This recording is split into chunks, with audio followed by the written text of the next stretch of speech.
That's like a special episode just What? for that. No, Like, no. It affects every gamer. And what is going on, everybody? Welcome to another episode of Next Podcast. I was being told by one of the panel members that I might have a tendency to talk a little too much about a game and a franchise called Halo. I don't believe him. I don't think it's true.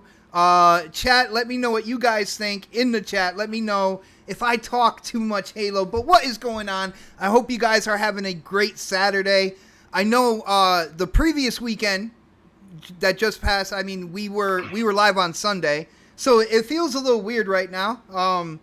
But we're gonna get into it. We do have a special guest filling in for our brother Dark Knoxximus. But as usual, when it comes to special guests, we got to save the best for last. So let's get into the intros. Let's start with the man. You know, he's coming live from the 405, yo. And he is the king of the A button. K-Mega, what is up, bro? Damn, that's disrespectful to just do your guess like that. But I'll take it. I'm fine with me. What, yo? I'm saving the best for last. So that's where the guest comes in. I'll introduce him that then, man. about K-Man? Yo, K-Mega, what's up, brother? What's up with you, man? I'm doing all right. In a devilish little mood tonight, so I feel like I'm going to have to get some people upset. And yeah, let's get it. I can hear that. Now, hopefully you did check in on the topic, so you know what we're talking about, right? I know you're very astute. You always do that, man. You come into next podcast prepared. Am I right, brother? No, I didn't even pay attention to it. All right, well, this is definitely going to get interesting. Next on the list, a highly intelligent gamer. He not only gets into gaming, but he also gets into the business side of it. And I could talk to him about topics that go from actually playing the game to what investors think. And I absolutely love having that dynamic on the show. Predator, what is up, brother? Hey, what's going on? Like, I like how you didn't technically say who was talking shit about Halo, but I'll go ahead and tell the people out there right now that was me, because I know you guys are tired of hearing about Halo. You guys don't want to hear about this shit for 6 straight fucking weeks off of a goddamn toy. All right, calm down, Xbox. We got plenty of time to talk about Halo. Dude, I am so hyped. I am so hyped. I know. Just put your dick away. It's fine. Tuck it in. We're good. Yo, we'll talk about it next week. Is this fair right now? Yep, it is. I don't think so. I think, Halo is one of the biggest franchises. Wow. Like I said, you need your own special show just for Halo when it comes out, and that will be great. But as far as today's topics, we got a few of them to get into. We got a nice guest on today, so we're going to keep it classy today, and we'll end this right now and let you go ahead and finish the intros. We will keep it classy, and that's strictly pretty demanding today, isn't he? Strictly because of our special guest. He is such a classy personality. Yeah, go ahead, man. All right, guys. Next on the list, people out there know this guy as a hardcore Gears fanatic, and I am here every Saturday letting you know that he plays other games as well. Not only that, it seems that he might have developed into the arch nemesis of my brother Crap Gamer, Crispy Bomb. What is up, brother? Oh, I didn't know that. Where'd that come from? Dude, I just look at the Twitter stuff, man, and I'm like, all right, I think that's what's going on right now. What's up, brother? What's going on? What's going on, chat? Hey, Gears community that's out there. We're finally going to get the marketplace fixed after almost a year now. Yay! He sounds really excited about that, people. Well, finally. Come on, man. Better late than never? Exactly. We'll take it, man. There you go, brother. And here we go. On to our special guest. The guy who is going to bring class to this show today. Finally. I hang out and I play golf with him. We are part of the Golf Club 2019 Society. Echo. Not only that, but he is a streamer. Guys, don't interrupt the intro for the guest here. He is a streamer on Twitch as well. You guys got to go check him out on Twitch. My brother, Sir X-Man, what is up, brother? What's up, my golfing phenom friend? Oh, there we go. Oh, goodness me. And my other friend, Mr. Fight Night himself, K-Megas, in the posse's, in the crowd. Hello, everybody. I'm Sir X-Man. hanging out with the crew, talking about some games, some future predictions. Let's just go. Nice, brother. And without further delay, I think it's time to. Is somebody snoring? I swear I heard. I heard it too. Yeah, I it wasn't me swear. this time. It wasn't. I mean- Hey, listen to Fight Night and you'll know exactly Yo, who I'm it done. is. I'm done, man. Oh my goodness, guys. All right. Anyway, shout out to my boy. Before we get into the topic, Stop it, K-Mega. Yo, Pred, I think we're going left already, brother. We're going left. Oh, Could be one no, of this the is gonna shows, be man. this is gonna be a show. This is gonna be one of them shows. High class, great man. It's just gonna be so positive. Oh, I can't. I have the caviar sitting right next to me. We good to go. There we And go. I got the Greg Dupont, brother. With- You yo, know what The I mean? Grey Poupon. Greg Dupont. I don't do the Dupont. I do the You said Dupont. Grey Grey Groupon. No, You said whatever. Groupon. Groupon. I got the Groupon for the. Hey, in this day and age, you need to use Groupon, man. You gotta I save know. money where you You can. ain't lying. Wow. Okay, we go. Oh Yeah. man. Guys, All right, before we quick get into admin the note, topic, man. Somebody's yo, got an echo in their background. yeah, hear it. I don't think it's me. Anytime I talk, I have nothing else running. I I have nothing I else don't hear it running. now, but I was hearing it when y'all were talking about Uh-oh. Groupon and shit. Groupon? Well, yeah. Look, it's gonna turn into from the next podcast to two old black gentlemen talking It about saving money. might be Mega. I think it might be Mega. You think so? Yeah. Let's see. The only time it's hold on, now it's going again. Guys, live shows. What are you gonna do? You know what I'm saying? Damn YouTube. But before we get into the topics, guys, everybody in the chat, if you haven't done it yet, yo, slap that thumbs up button. Share the show out on I'll come back social and come back media. here just to make sure. All right, brother. On social media, wherever you go to talk games, let people know that we are live right now. And no, it's still going. Huh. That is weird. I'm muting myself, so. Yeah, I'm Alright, gonna mute I'm myself. gonna They try- might- I'm Make sure gonna you got no try. shit in the background going. I'm going to try to see where this is coming from. It's gone now.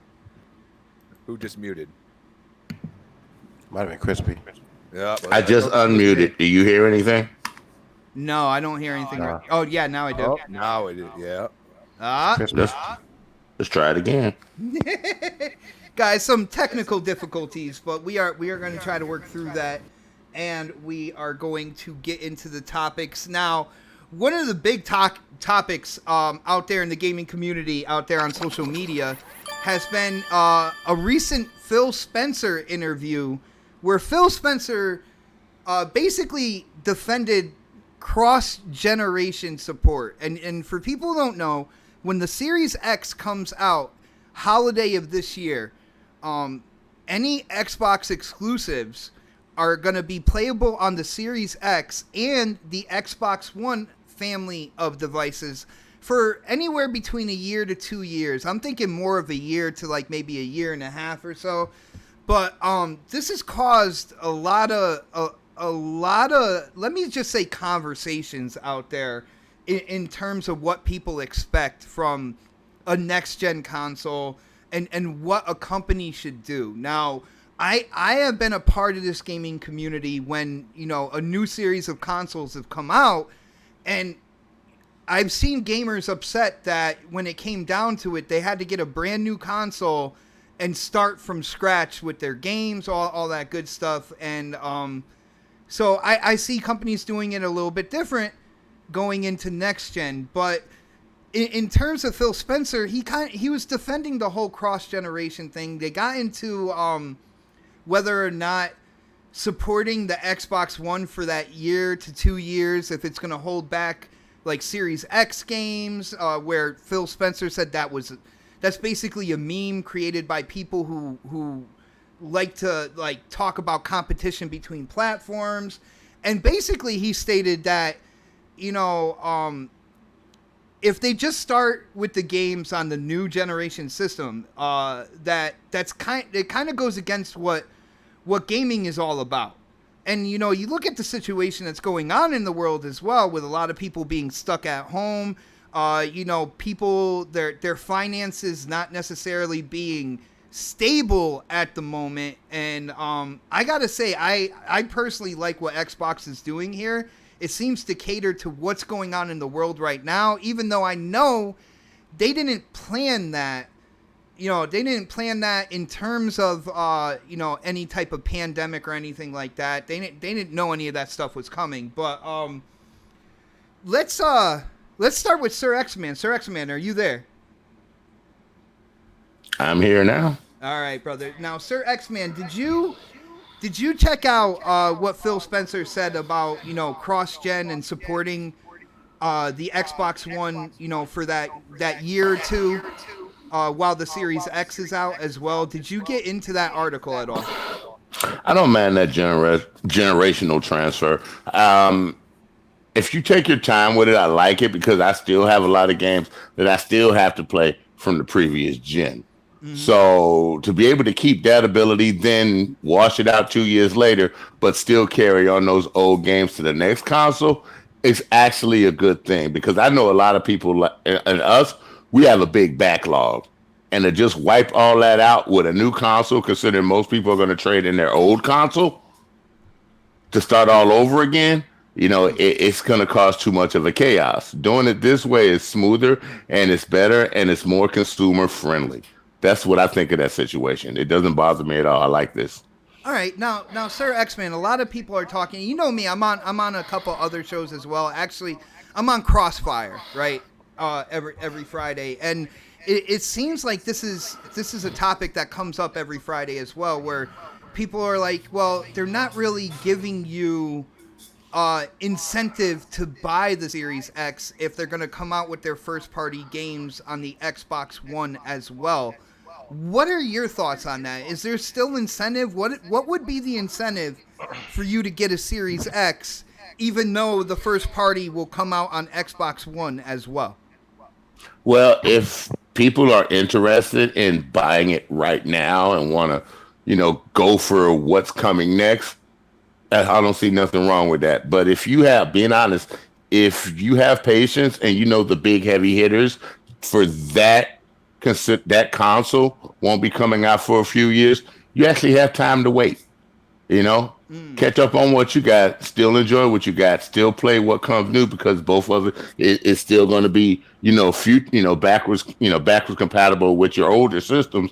Then when the new stuff comes, upgrade up, because I'm sure by then they'll have it figured out how to carry a lot of the older stuff just right over with better resolution, more power, faster speed.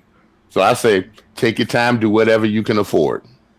Nice, man. And Sir X-Man, I like your answers, man. You are right to the point with what you're, what you want to say. You hit it, and then that's pretty much it. So I'm gonna move on to another panel member right now. We gotta get all the opinions in on here. So, let's go with Crispy here. Crispy, did you see what Phil Spencer said in terms of supporting cross-gen? I mean, absolutely, and it's just a smart way to go at this point. I mean, the more games we have to play, the better, even if they are, older games just getting enhanced. I mean, it's still, it can be a visual achievement at times, especially for some of these older games. I mean, even playing on my 1X at this point, playing some of these older games, they look way better than playing on the S or even the OG. So, I mean, it's just a smart play. I think, the biggest thing is if you're, you've been through many generations like me. I remember getting consoles and only having 2 to 3 games to play for a very long period of time, which can get old. I mean, especially if the games aren't quite what you like or what's as good, but thanks to Game Pass and anything else like that, you now have the opportunity to play multiple games and, most likely at launch have a lot of them enhanced immediately with smart delivery. It completely it blows my mind that we're at that point now where I can, go grab a new box that's got way more power and, be able to play all these games. And it just makes sense the way Xbox is going with, it really started with back compat. And I think we're at the point where, Phil's looking at generations as like, yeah, eventually, these developers and everybody else is just going to want to build for the more powerful system.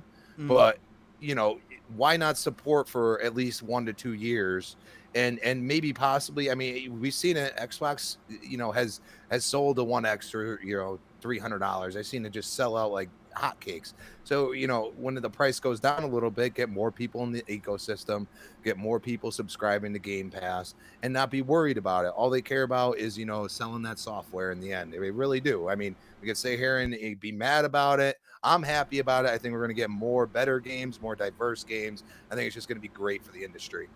Now, one of the things that people are saying to kind of like go against this theory here, they're saying that because these games have to be made with the Xbox One in mind, we're talking like going back to the launch Xbox One and all that good stuff. There's people out there saying that that's going to hold the Series X first-party games back. So when you look at like Halo Infinite, they're saying, well, Halo Infinite is not going to be as good as it could be if it was just on Series X. What are your thoughts on that, brother? Are you in agreement, or what's going on?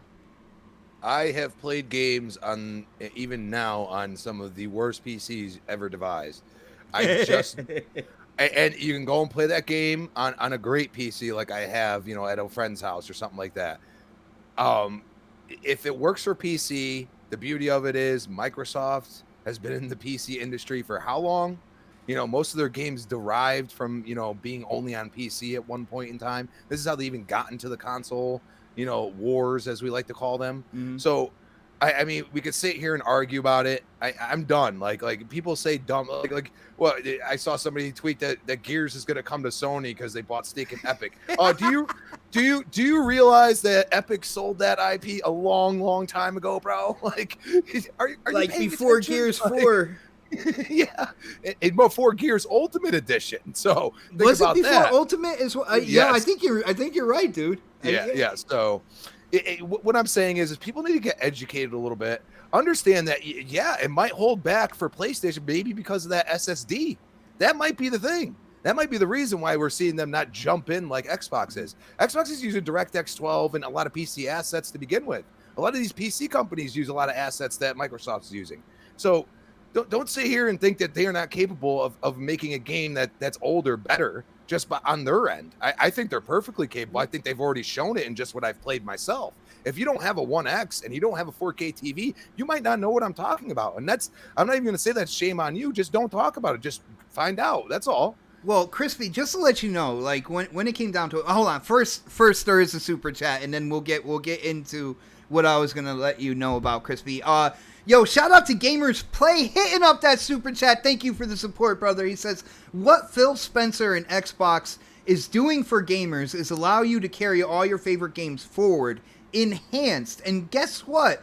More gamers will trade and upgrade with confidence. I like where you're going with that, brother. But in terms of holding games back, this is what I've been telling people. It is a very, very rare thing for within a launch window of a new console for a game to fully utilize the hardware that's there. And I've talked to a couple developers who said, when it comes down to it, a lot of times when a new console is coming out, we have the benchmarks and we're building the game on PC. But we only have like 12 months to get it going on the new hardware.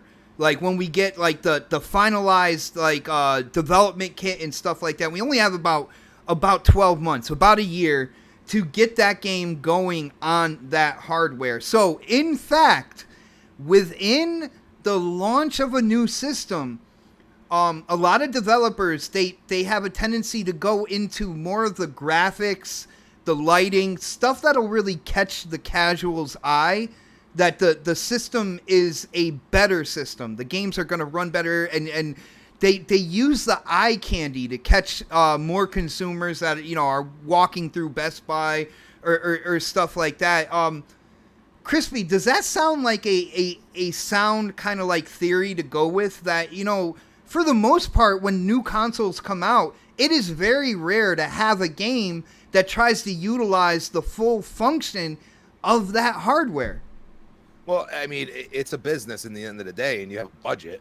So I mean, maybe their budget says, we can only go for certain assets before we really, blow our budget and we start, hemorrhaging money, and that wouldn't make sense either. At the same time, I think, especially in this generation, I haven't seen more updates in my life for games than, as of recent. And yes, it can involve graphics, the way the game plays, other such things. So in the end, we could sit here and say, yeah, they might go for a simple benchmark to make sure the game works correctly. But then you see games like Dirt 5 with Codemasters, they're pushing that to 120 frames per second. They've already announced it.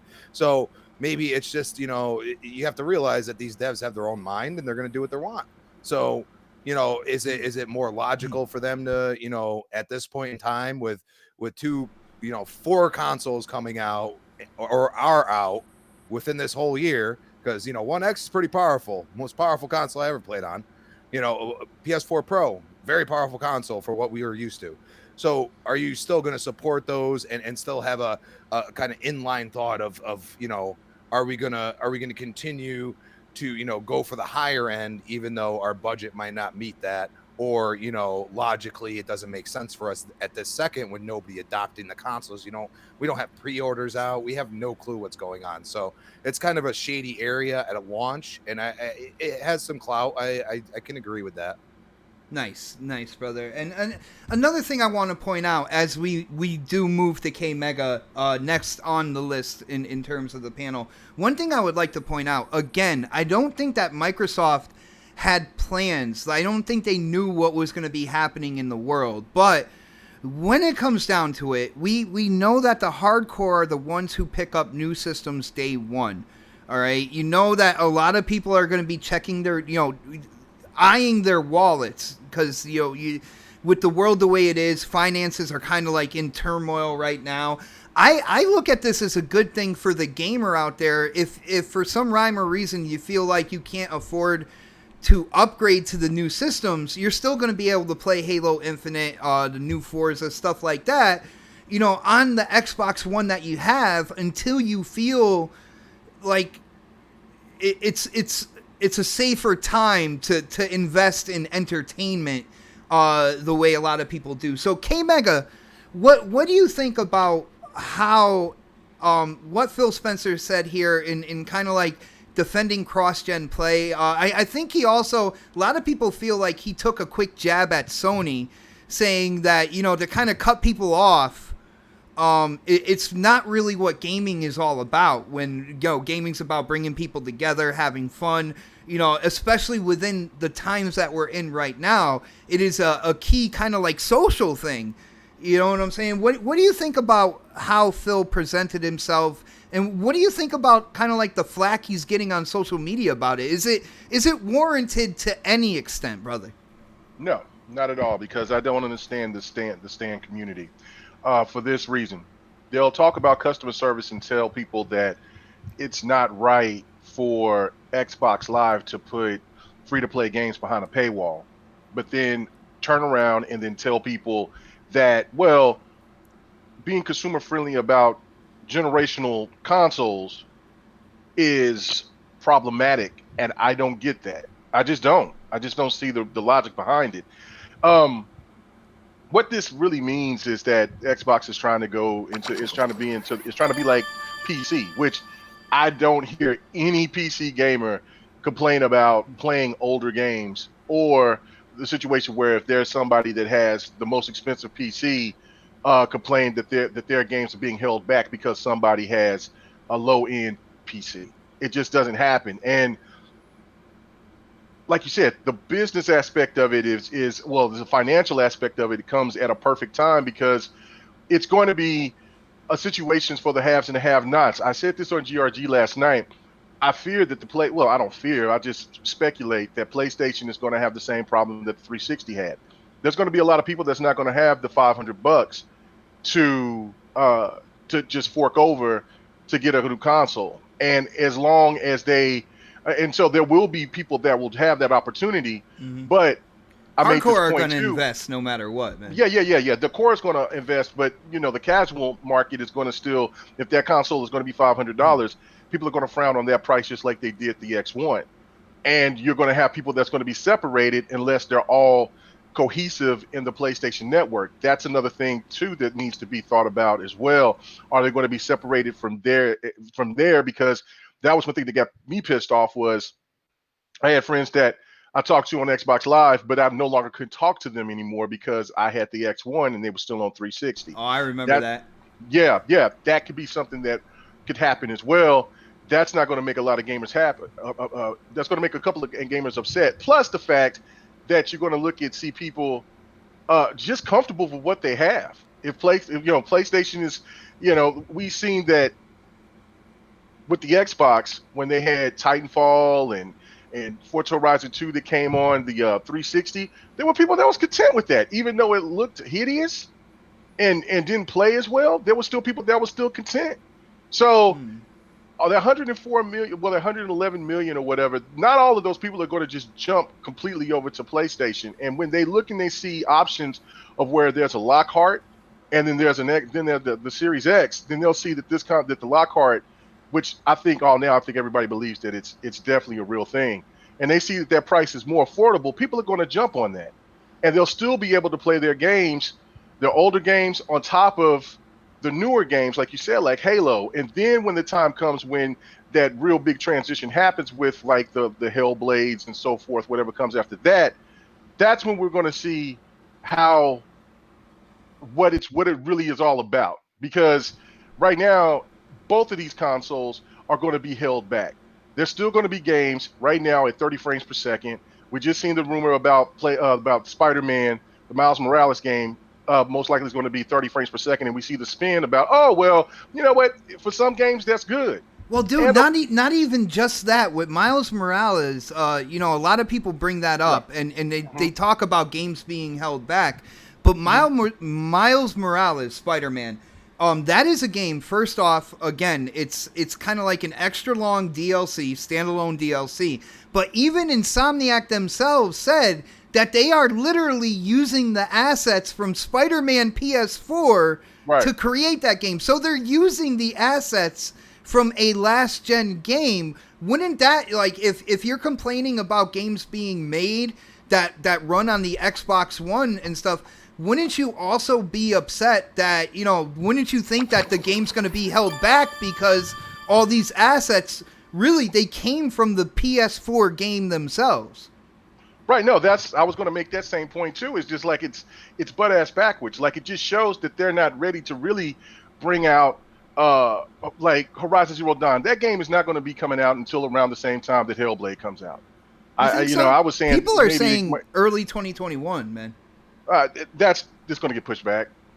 It's going to get pushed back. It's not going to be ready. It's not going to be ready for that. And if it does come out, it's going to be 30 frames per second. Then what are they going to say then?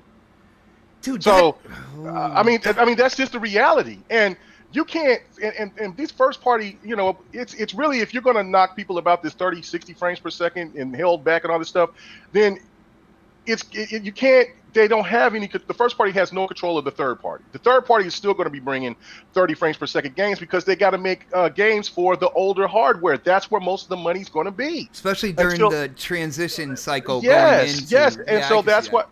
And so from a logical perspective, you have to look at this as like these companies are still going to make their money. PlayStation is still going to make their money. So they're going to try to either do try to do what Xbox does, or they're going to hit you across the head with remasters. And which one would you rather have? The situations where maybe in 2 years the X will finally be obsolete and it kind of maybe forces you to get the Lockhart or the Series X, or do you want to go ahead and pay another $60 for a game because they put polish on it and then slap ray tracing on it, and then it's still going to be 30 frames per second because these companies don't know how to utilize ray tracing to that effect yet because it is a resource hog. So that's the question that I think a lot of people need to be asking instead of trying to throw shade at Phil, because he's trying to do the right thing for gamers, especially during this time. Nice. Now, real quick, I do want to touch on the frames per second thing with you. I do. Let me hit up these super chats, and then I want to ask you about that as well. Inferno Lock hitting up that super chat. Thank you for the support, brother. He says, it's funny how people complain about this, but keep their old device like 360 PS1 so they can play their old stuff. And when somebody come along and give it to you, you bite the hand and spit in their face. Like, brother, Absolutely facts. I hear what you're saying on that. There's another super chat. I just gotta track it down real quick. Here it is. The Ashen Luca. What is up, sis? She says, dropping some support for the booze. Yo, thank you. I appreciate that. Yo, Luca, let me know what you think about. I did watch Scumcast, so I heard your thoughts. But yo, share in the chat what you think about what Phil said about, you know, supporting cross-gen. But K-Mega, going back to you with the whole 60 frames per second thing here. This is something I don't understand. You know me. I pay attention to what people say, whether it's social media, stuff like that. You know, call it collecting receipts. I don't necessarily take screenshots and stuff like that. But at one point in time, with talking about these next generation consoles, one of the very few things that the PlayStation camp and the Xbox camp agreed on, 4K 60 frames per second is next gen. Do you remember that, bro? Yeah, I remember it. That's something that, you know, one of the few things that, you know, was agreeable between those extremist camps on either side. What the hell happened, man? I don't know. I mean, it just, man, it is what it is, man. We've seen so many goalposts being moved over this generation on both sides, but mostly from the stands. It's ridiculous. Like, I mean, now it comes to, well, just with the games coming on PC, I made this prediction in this point months ago once I seen the Game of Sutra article about the PlayStation logo and what it said within that article, saying, look, they're going to start putting more of their games on PC. Well, from it's not going to happen, I'll be done with PlayStation if they land any of these first-party games on PC, to now they're saying, well, it's not day and date like Xbox. Make up your mind. I mean, and the whole, 60 frames per second of death, and I know that there's even Xbox fans that don't like when I say this, but I'm just giving you a dose of reality. There's still going to be games that's going to be 30 frames per second, especially coming from the third party. If you want to hold the people accountable from the first party, then that's fine. But don't sit here and start bragging about, The Last of Us 2 being 30 frames per second, and then on the flip side, if there's an Xbox game like Gears 5 that has a story and a multiplayer that is running at 60 frames per second, but then you say that that's trash, then you might need to, check out your priorities. There is so much, just people just moving the goalposts. It really makes no sense whatsoever. So no, I don't even take anything that they say to light or even believe it. Once they say it, now skim over it, and if it ain't having something to do about Black Lives Matter or about somebody, about maybe some tragedy happening in their life, if it comes to gaming, I don't give two shits. They're already fraudulent as it is. Nice. Now I do have to shout out the Great 180. I did miss your super chat, but I went back. Said that mean Xbox is the shit. Giving gamers choice. How can you be mad at this marketing is coming straight from Sony. Having choice is bad, brother. And Inferno Lock, I am looking for your first your first super chat.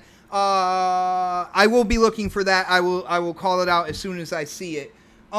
Predator, what do you think about all this, man? You got Phil Spencer coming out and defending cross-generation. And we all know it's a temporary thing anyway. Be anywhere between 1 to 2 years, especially, first-party development studios, stuff like that.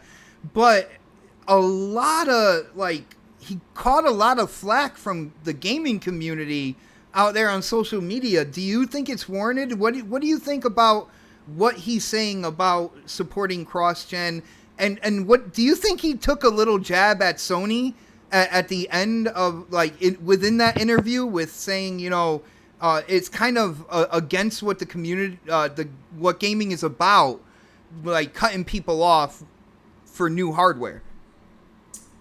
I'll start with the last part. Yeah, I think it was a slight jab. I just Slight think jab?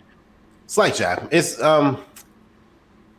you look at our previous generations, when you cut off a complete user base and force everybody to buy a new console, which is only something that we do in the gaming console space. They don't do that with any other media out there. Like you can go pick up a CD and you can play that CD in your car. You can play it 2 years from now. You can play it 10 years from now. It works, right? So, but in the gaming space, specifically the console gaming space, because you can do that shit on PC as well. You have to buy a brand new piece of hardware to play a game, right? Which isn't fair. I don't think that anybody wants to do that. And considering what we're going through right now in this time where people are getting laid off of work, people aren't making money, people are unemployment, does it make any sense for you to say, hey, we understand what's going on in the world right now, but we want you to spend $500-$600 on this I would brand new say console. 400 to 500, but I hear where you're coming from. Yeah, we don't know the price yet, so I'll just throw it out there. We're guessing 5. We'll go with 5. We'll go 5. 400 to 600. We'll play your game. Okay. $400 to $600 to buy a brand new console to play a game, and all the shit that you had before doesn't work. Like that's not fair to the consumer. And as much as people want to talk and like try to play the tinfoil hat, when these consoles do come out, I'm going to tell you right now, they're going to be limited quantities. Yes. There's only going to be a handful of people who are going to get them, and then the scalpers who do get a hold of them are going to sell them for like $900. Double what they're out there on the market for. And you will not be able to get a console until probably the beginning of the generation. I'm sorry, the beginning of the year, 2021, where they might become more readily available to you. And because we've seen this happen before, right? I mean, we've seen it every time the generation starts. They're not on the shelves all the time. You may have to wait. Let's say they come out in August. You might have to wait, till right around, Black Friday. They might be out by then. And then even then, those that are out on Black Friday are going to be hard to find. So like some people may not be able to get one until the beginning of the year or when they get their income tax checks. So I don't want to be in that boat where I'm sitting here with a console and I'm trying to play Halo and I can't because I got to get the new one. That's not fair to anybody out there. So I think Microsoft is doing it right. They're bringing everything from the previous generations forward with you. I don't have a problem with that at all. If they think it holds somebody back, so fucking be it. I mean, like, what are we going to get out of these systems right now? The brand new systems that are coming out. Do we get fully optimized games at the launch? No, we don't. That's what I'm saying. We're not going to get them anyway. So we absolutely don't. So to play a game, let's say I'll throw Halo out there again, and it's not fully every optimized. time you say Halo, I smile, brother. I know you're going to talk about it later, so I'm just getting you prepped. So you play a game like Halo Infinite, and it works on my X, and it works on my Series S, X, whatever the hell it's going to be, and we play that, and we're good. Like everybody can play together. There's no issues. Like it may look a little shittier on my console. It may look. I mean, like keep in mind, it's going to be on PC. It's going to be an Xbox Series X. It's going to be an Xbox One X. It's going to be like everybody who has that console can play that game. Everybody. No one's left behind. There's nothing wrong with that, and for people to sit here and complain about that are the people who are sitting there thinking they're going to go out and buy a PlayStation 5 and play all these brand new games day and date, and that's the only game they can play. That's all they're going to play. Like, really, you're still going to fire up your PlayStation 4 and play those games that you were playing like Fortnite before. Like the popular games that people are playing right now, they're going to play it on their old console, and it'd be nice to be able to say, hey, I just bought a brand new $600 console. I want to carry that shit over to this one, and you might not be able to. Does no one see a problem with that? Dude, my biggest thing here, again, I know there are extremists on every corner, right? But since when did being pro-consumer have a negative effect on the consumer community? Why? They did this with Game Pass. They're still even doing this with Game Pass. I mean, listen, if this was on PlayStation, and if I heard any Xbox gamer would try to downplay it or say it's like some kind of welfare program for gamers who just can't buy every game that they want. Oh, damn, somebody said that?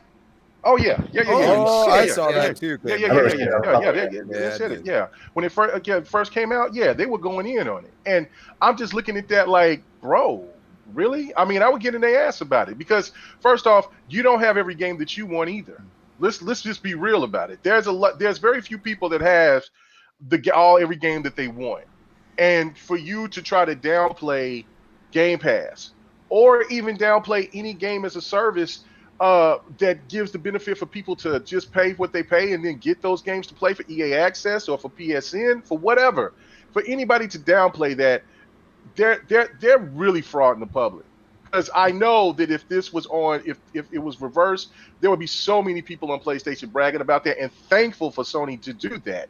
And why do you think that there's more and more of these services about to come? Because they know the financial crunch that everybody is going through right now is only it might only get worse until we get a vaccine and until they really start opening up the country like it's supposed to, instead of half-assing it like they have been.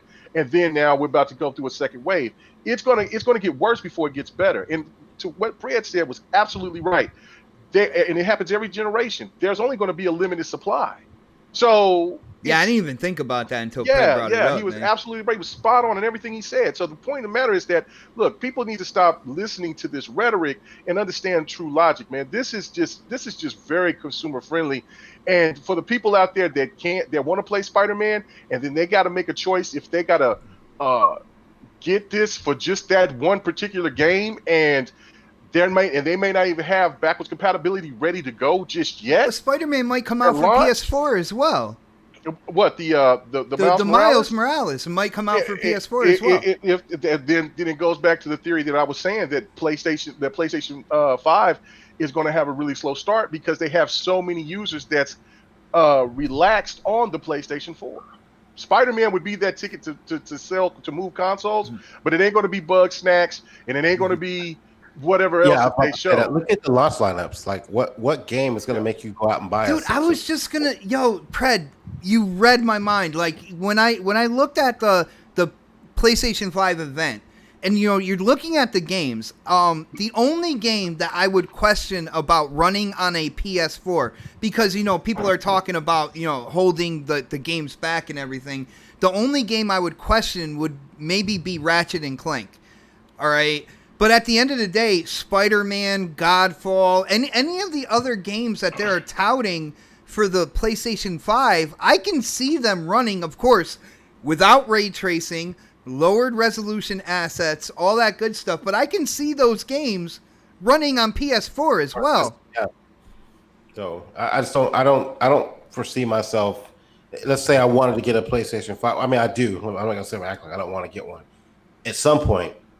But what the launch lineup I've seen so far is not making me say I need to drop, everything I've got right now on my PlayStation 4 and go to this console. Because like they dropped their heavy hitters here at the end of the generation too. Yep. If they'd have put Ghost of Tsushima and Last of Us on the new console, I can see why people would want to jump over. But right now, what I've seen in the launch lineup so far is it's not enough to make me go over and spend that kind of money on a new console. I just don't see it happening right now.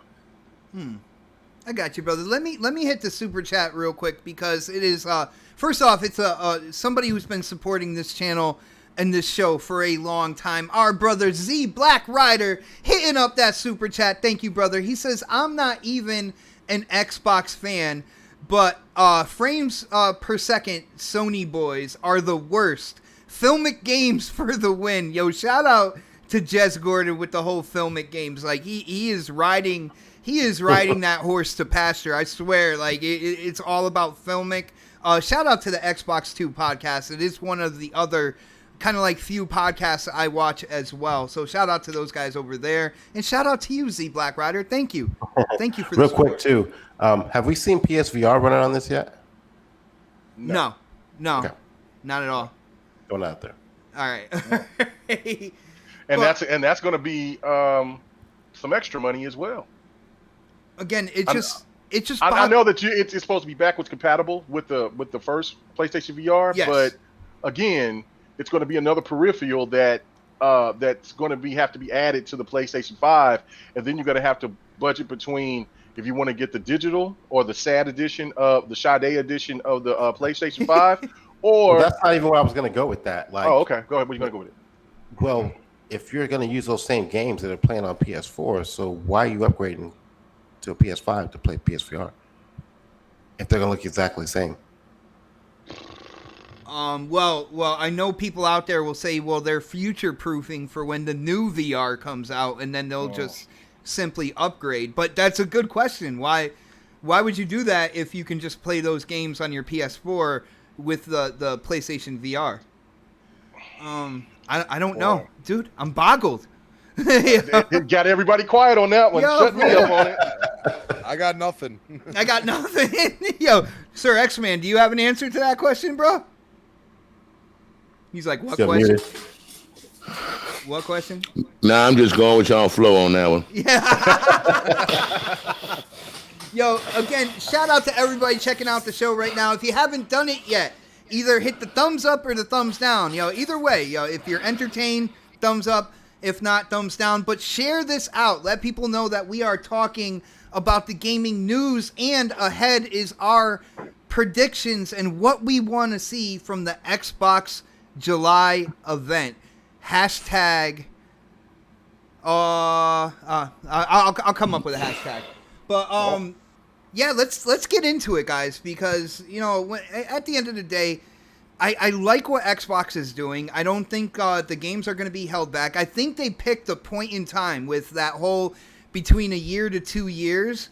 I feel like they took the transition time and they just said, you know what, we're going to support the Xbox One as well as the Series X through that transitional time. And then after that, everything's going to be made on the Series X and the rumored Lockhart, which I think is also a good move there. But let's talk July 23rd. And I am going to go to Predator on this one real quick. Pred, a lot of hype is out there. Not only hype for July 23rd, but I've been in the Halo community, and that community is alive and well. Like, Halo YouTubers are putting out videos like crazy again. Like, the community is definitely buzzing. So I want to know what you want from the July event, this July 23rd, but what you're expecting to see as well. So kind of like what you want from them, and if there's any change with what you think you're gonna see. So just based off what I've seen or heard so far, Halo, Forza 8, Fable, I think we'll see all those games. We'll probably see Grounded. I mean, like, everything we've seen so far, we'll see there. Like, because there's games that haven't come out yet. They're going to show at that event. So we'll see for some games, whatever. I don't want this to. Oh, where'd he go? I can't hear you. Still here? Can you hear me now? Oh, now I can hear you. You just disappeared. I was saying I don't want it to just be the Halo show, because I think that's what everybody's kind of expecting. It's just Halo and then a couple other games sprinkled in, and I want to see what these companies are working on, the companies they purchased are working on. Mm-hmm. And I, for me personally, I need to see 2 brand new IPs I've never seen before. That's just me. I need to see 2 brand new IPs, period. And I don't mean like not some kiddie ass shit either. Like some hardcore, I'm a grown ass man IPs, not Grounded. That's not what I'm looking for as a gamer all the time. I like the catalog they're giving us. Like they spread it out. They give something for everybody. But one thing they've been missing out on is those hardcore gamers. And the last game I felt like they put out was Gears, which was more for the hardcore, but like us grown ass guys. But like outside of that, I haven't really seen anything from them over the last several years as far as a hardcore grown ass man gamer that I want to see, and I'm not seeing that from them. And I know there's some rumors out there about some acquisitions and stuff. I do think they probably got a studio or 2. It may or may not be WB. We'll probably think we'll get that on the topic list later. But yes, but I know they're in the works with some other stuff. Whether that pans out, that's a different story. But I need to see 2 new IPs for me. That's just me. If they give me 2 brand new IPs, grown ass man IPs that I've never seen before, I'm happy. But if they continue to give me some kiddie ass cartoony style IP, I'm gonna be like, dude, you've been doing this for like the last 6 years. Like, give me something different. Something that caters more towards you, right? Yeah, as an adult. Like I expect to see what's that shooter they have that came out in beta recently? Crossfire will probably be there. What did you think about Crossfire, man? I'm not. It was terrible. I'm not a big fan of that. I wasn't a fan of the shooting mechanics. The weapon seemed like they had way too much recoil in it. And again, it's a beta, and I'm sure maybe as you progress your weapon further, like every other game you play the shooter, you get more attachments to it. The shooting mechanics get a little better. But like just from playing it, I just was not happy with it. Like I That thought it game's was, been on the PC for a while though, yeah, so you think they would have had a lot of that bugged out. But remember, a lot of people play with keyboard and keyboard mouse, mouse yeah. on too. So And I as a shooter dude, like I just wasn't impressed with it, to be honest with you. So I mean, I would love to see them like do something with Miss Walker, bring that shit back. Oh, wow. Some Blue Dragon type shit. I mean, Wow. I've been saying that for a couple of years now. I mean, because they're doing something over there. They expanded their studios in the past, and they have not really come out with anything on consoles in a while. So I'd love to see them working with those guys. I need a surprise, man. I need a fucking Nintendo Direct fucking moment when they drop like a game. Oh, name and or one something more like. thing, I need a moment like that as an Xbox gamer where I'm like, oh my god. What do you think about? And I'm gonna get to those super chats in a second, but what do you think about? Because the rumors have been swirling that the initiative might not actually show their game or talk about their game July 23rd. There's some people that are saying that they might hold that back, which could very well be a brand new IP. They could very well hold that back in case Sony says something in August. Do you think that would be the right thing to do, or do you think that they should come out with it on the 23rd and kind of like hammer the 23rd as like that Xbox day where they showed what the gamers wanted, man? I think Microsoft thinks Halo's enough. I think so too. I can kind of see that. I think they think Halo is enough because that's the only thing they've been touting so far is Halo. I think they think that that's all they have to show, and I think that's a misstep. I don't think Initiative needs to come out and show their game right now if they're not ready, because I don't want them to be like, "Oh, this is our game," and then it like gets delayed till 2024. But there are other studios that they have that can show something that's named not Initiative that can show some new gameplay or some games. And if their purpose is the whole, again, I was on another show this week, and I said that it feels like this whole year between both Sony and Microsoft has been just chess. Like, let's do this and see what they do. Let's do this and see what they do. Let's see. And at some point, these consoles are going to launch, And that's one of the things I miss about E3, because E3, they usually like, that's a brick wall. E3 is a brick wall. You know exactly. By that date, you are going to know the meat of the info. Yeah, and we haven't had that this year because of everything going on. So, like, now these companies can play this game of chess with us, and they can take their time and announce things when they feel like they want to announce it. And it doesn't take much for announcement. It could just be like a tweet. Sony's done it. I mean, it could be, it could be the logo. It could be a 30-minute event. It could be a 15-minute interview. It could be the 10-minute gameplay out of nowhere. I mean, like a carrier pigeon with a message, So if the initiative thinks that they need to sit out and see what Sony does, I mean, I don't like that idea, but I understand it. I got a question on top of that, just real quick. Is the initiative just a bar and club? I mean, that's all I ever used to see of them. Wow. What are they? Well, I'm being real. You're right, because they haven't said anything about what they're working on. They are a development studio, and I know, like, if you look on like Twitter and stuff like that, you see a lot of them like going out to lunch and stuff. I think they want to keep what they're working on, like, absolutely kind of like behind closed doors until they're ready to unveil it. So I don't think you're going to see a lot of like working pictures and stuff from the initiative.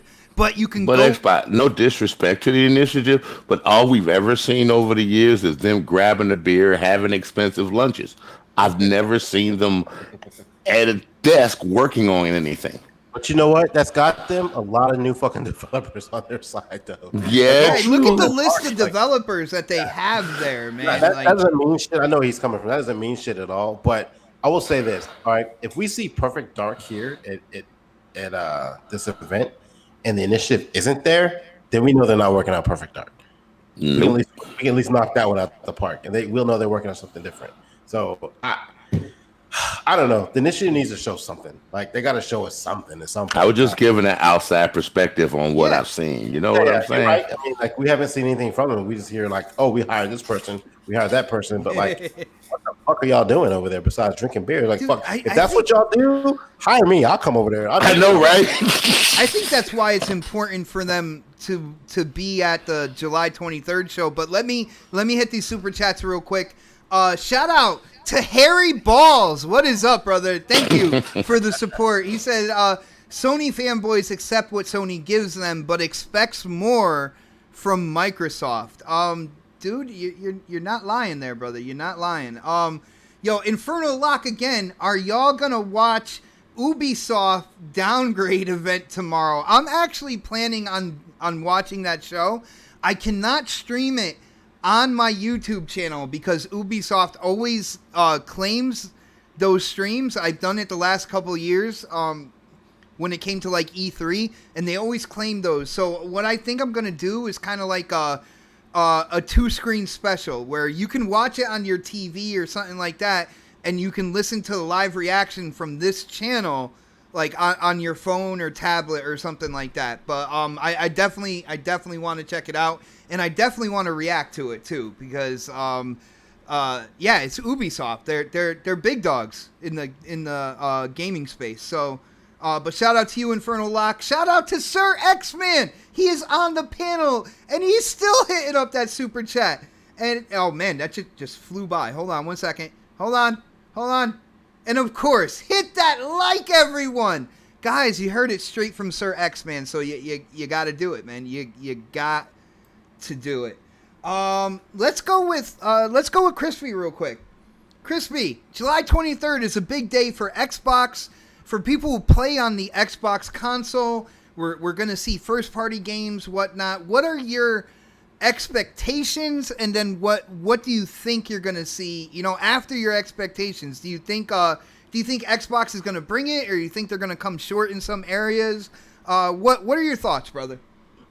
I think personally, May was the appetizer, July is going to be the main course, and August is going to be the dessert, and that's my thought process.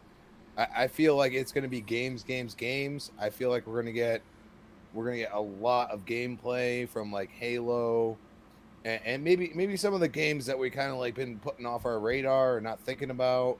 You might have a couple second or third party games in there that really. That was another question I was thinking. Do you think it's going to be all first party? You think they're going to put in some third party in there? I think you may not know. Maybe one of them could be an acquisition, and they're ready already, kind of to show some gameplay. I don't think the initiative's ready, but I really hope that they show us something. They got to put something out there, man. Little teaser reel. I mean, if it is Perfect Dark, just flash Perfect Dark. I don't want. You know what I mean?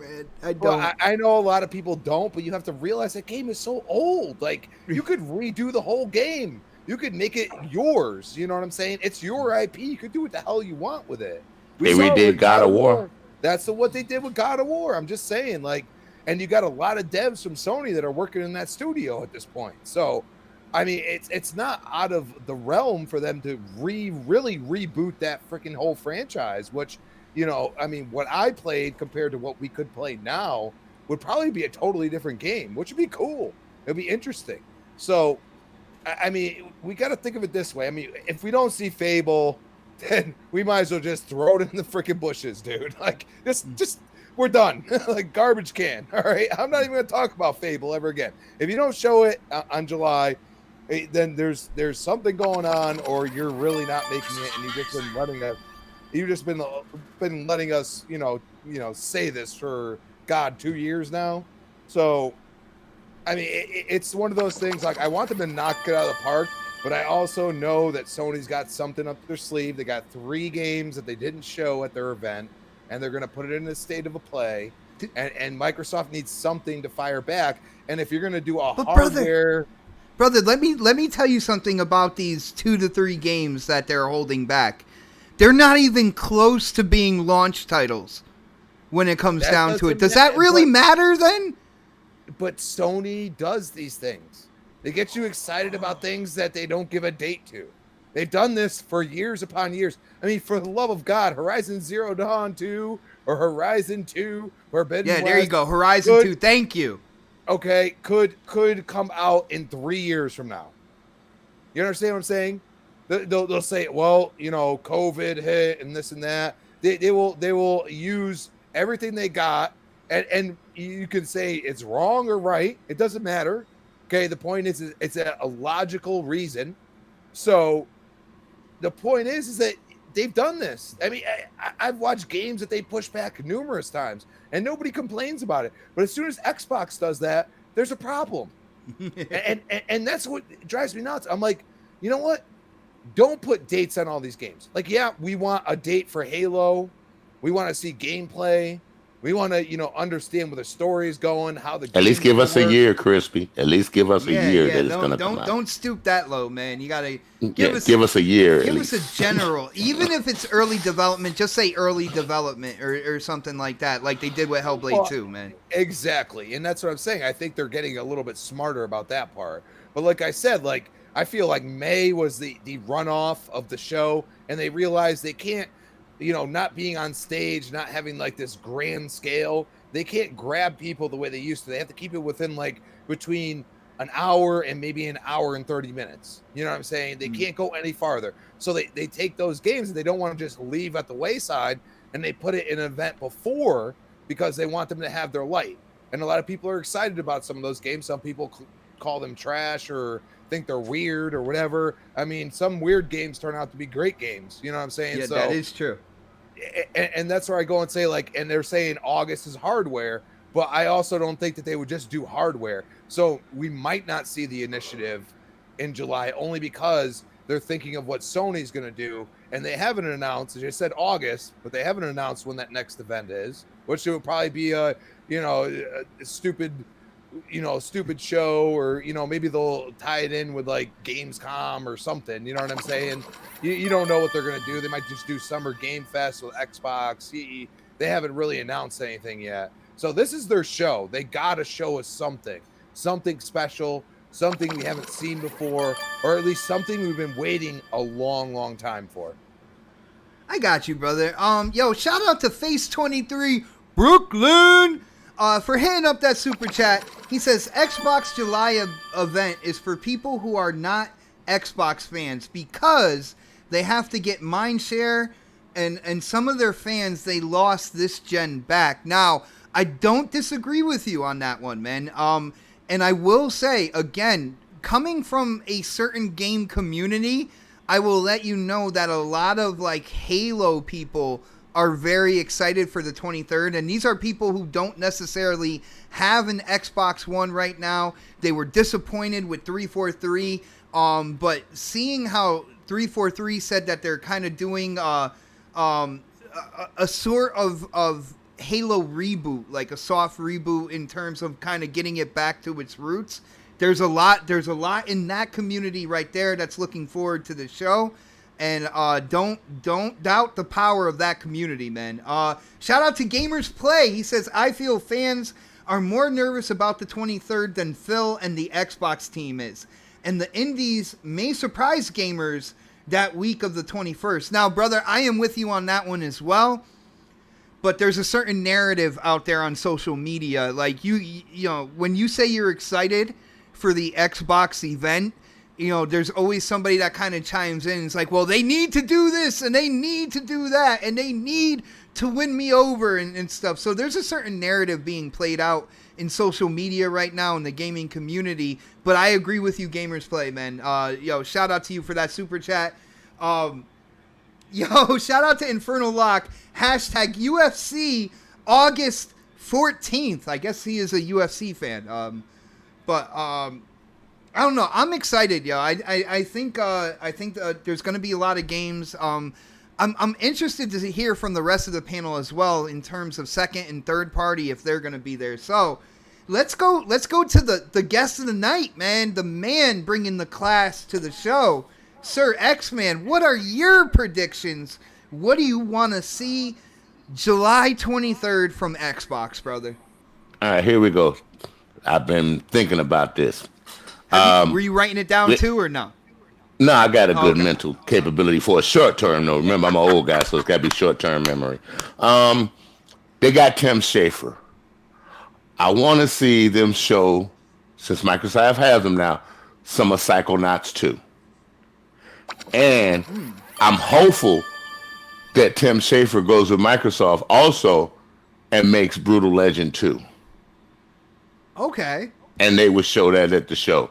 That would be a big hit to see a Brutal Legends 2. I know you'd be excited, Sir X-Man. I definitely know you'd be excited for that. Oh, Brutal Legends 2 was awesome, dude. If you ever played it, man, it's incredible.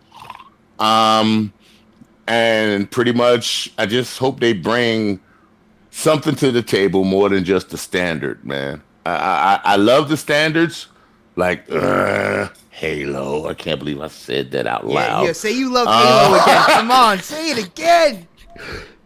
Halo. I can't believe I said that out loud.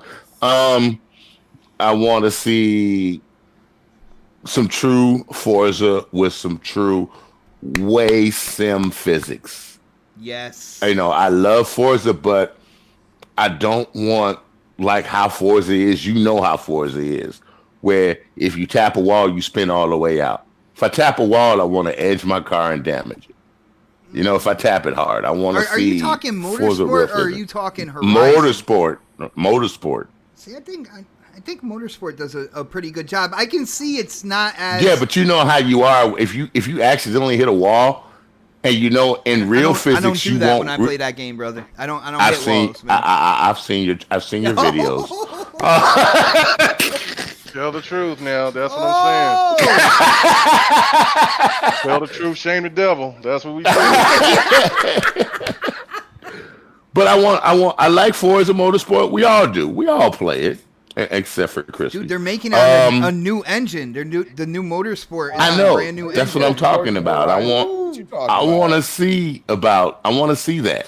I want to see them really progress it beyond what we got in the last gen, where it was all still pretty much like the same game, except with just new features, like they do a couple of new features like they did with John Madden. I want to see some major progression. Okay. I know we ain't gonna get no initiative. If we do, I know it is what it is. So I want to see Microsoft. No, I don't think that's gonna happen. But they do need to let people know what they're doing. Now, they did a video clip on some of their past E3s about what the initiative is all about for about, a 5-10 minute video or something like that on the screen. But I want to see them developing something, even if they don't want to tell it.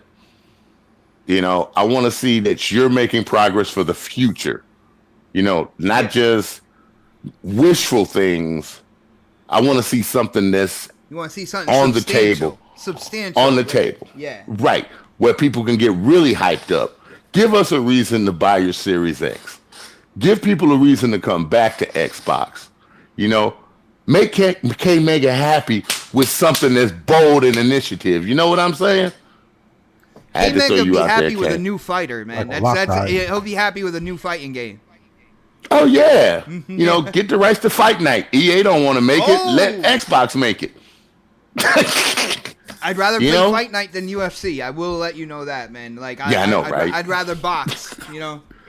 But if you show Fable, don't show like just a picture of it. Show us some of the gameplay. Get in there.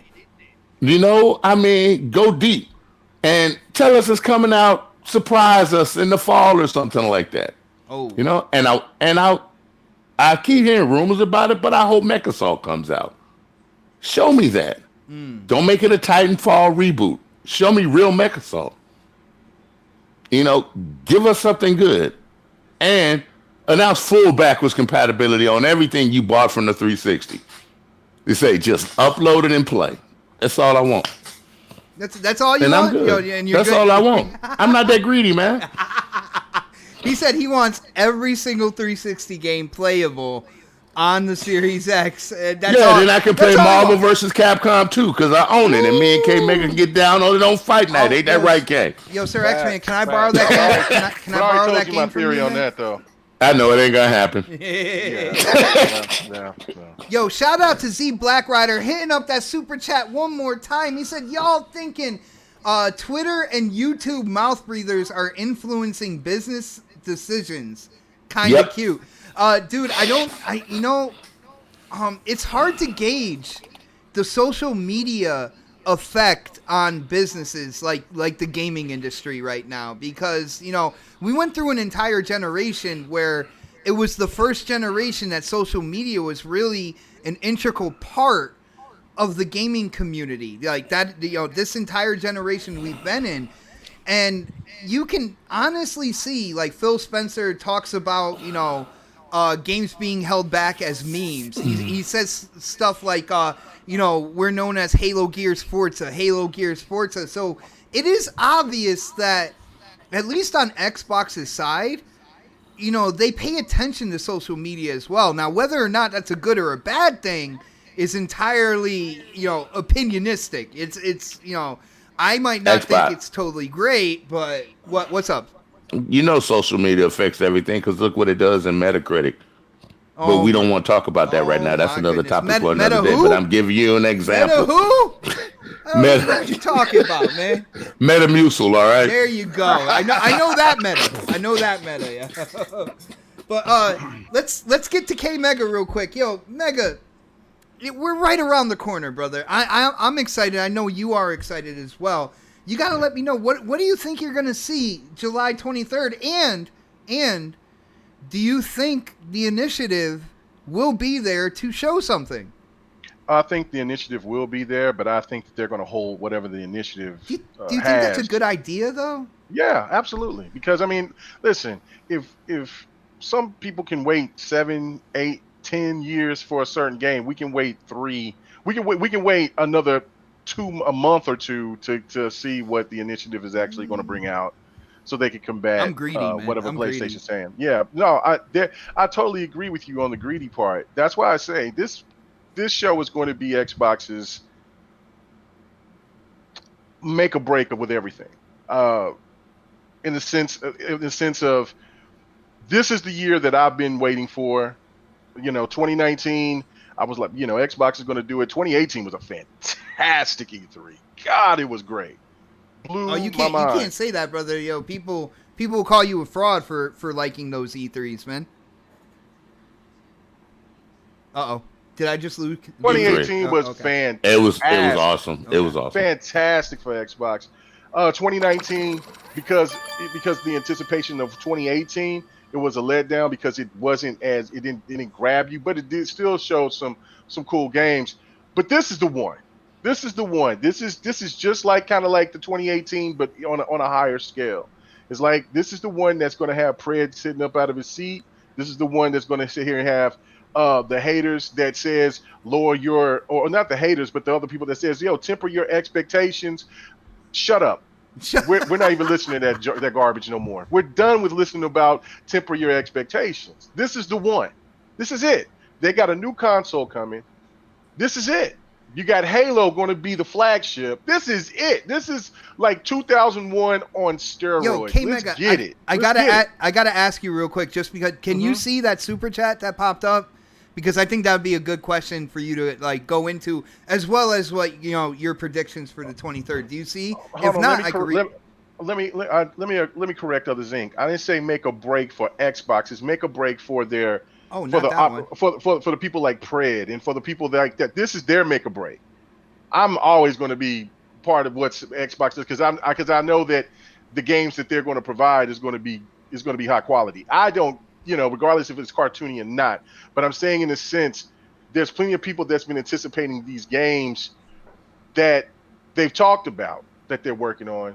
Then you got to show them. You just have to show them. That's what I mean on the make it break. So I'm sorry, Bot. Go ahead. No, it's all right. Well, Midway Monster hit up the super chat and he says, "Why won't they touch brute force? That would be a crazy good 4-player co-op if they remade it. That is not a bad idea when it comes down to it. Brute Force was a pretty good game, man. That was one of the games that I thought about that they could bring back. this is going to be the show. But for me, my theory about everything, I think that this is going to be the show with the most variety that we've ever seen from Xbox. In the sense of we'll see games like that has that color palette or that whatever cartoon look, whatever how people call that cell shade, whatever, with games like Everwild, that's going to look absolutely fantastic and Dude, I beautiful. can't wait to see more of that game. Yeah. Oh, that game looks stunning, man! That game looks stunning. Dude, can you imagine like open world action Bro, adventure? Like, just every time I look at Sea of Thieves and I see like the way that the sunrise and all of that other stuff, and I'm like, whatever Wild's going to come out to be, bruh, I'm giddy for that game. hell yeah. But I think what a lot of people are not expecting is what Obsidian is going to bring, and I don't know if you know. And when they say this is it's going to be a triple A RPG, I don't know if this is going to be maybe a reboot or a remake to Alpha Protocol, which was a very broken game, but it had a very awesome prospect to it. Like the aspect to that game was really dope. It just you could tell that they just have the budget to make it. And I always was thinking like, man, if they could do this with a big budget, this game would be an absolute hit. So if they don't even call it Alpha Protocol, but if they bring a game that's like Alpha Protocol, but with how Obsidian does things and have it with the grown man graphics, as Fred said, crazy. That's your new IP. Then of course, you know, I'm stoked for Killer Instinct too. I still have hope. I'm not going to give up on it. Even if they don't show it on this show, I'm going to say, well, EXO or August next year. I'm going to still keep saying it until they bring it. I think they're going to make that game. I don't think it's in development now, but I think the Xbox division and Phil Spencer saw, you know, you had Maximilian, you know, people like yourself, a huge community on social media talk about, well, where's the sequel to this game? Right. Because this is one of the main reasons I got an Xbox One to begin with. Right. You know? Yeah, that was one of the reasons for me as well. So it goes to that. Then you also have games like MechAssault. Like I think that you know, Phil has even hinted on something about MechAssault and how much he liked it, stuff like that. We could even see another Crimson Skies. I was just about to say that. Yeah, like I said, I think that there's going to be so much variety, and let's not forget about Flight Simulator. We're going to see more of that. We'll get to see, we'll finally get to see Battletoads. Battletoads.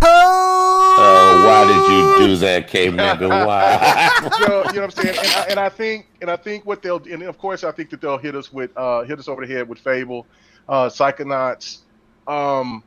And I don't know. I'm not a fan of Banjo-Kazooie, but if they show it, that'll get some people hyped. Not me. I don't care. Never played any of them. But if they don't go that route and they go with something else, more of a old school type of platformer game, I think that would be cool as well. But I don't think that the time for holding back is totally necessary. I mean, it's just not.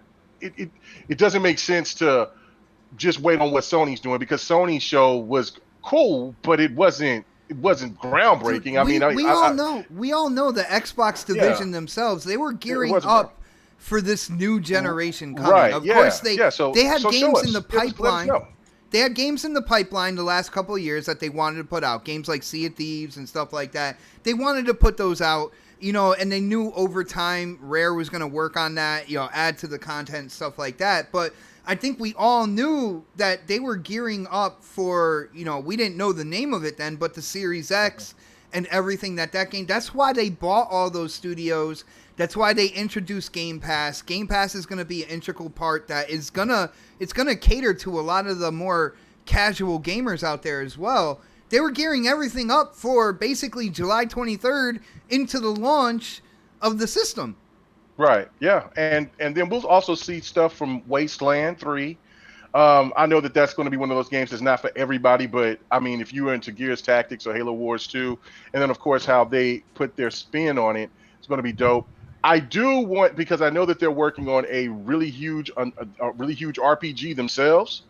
So if they show or talk something about that and maybe show a couple of clips of that game, then that will bring more hype to just knowing that there's going to be a huge abundance of RPGs coming. Now, the major wish list for me is bring me something like a Ninja Gaiden. If not, Yep. bring I something was like me and Fred was talking about this in the GRGDM about a game that I showed this gameplay of this game called Gaijin 3. It's from a Chinese developer.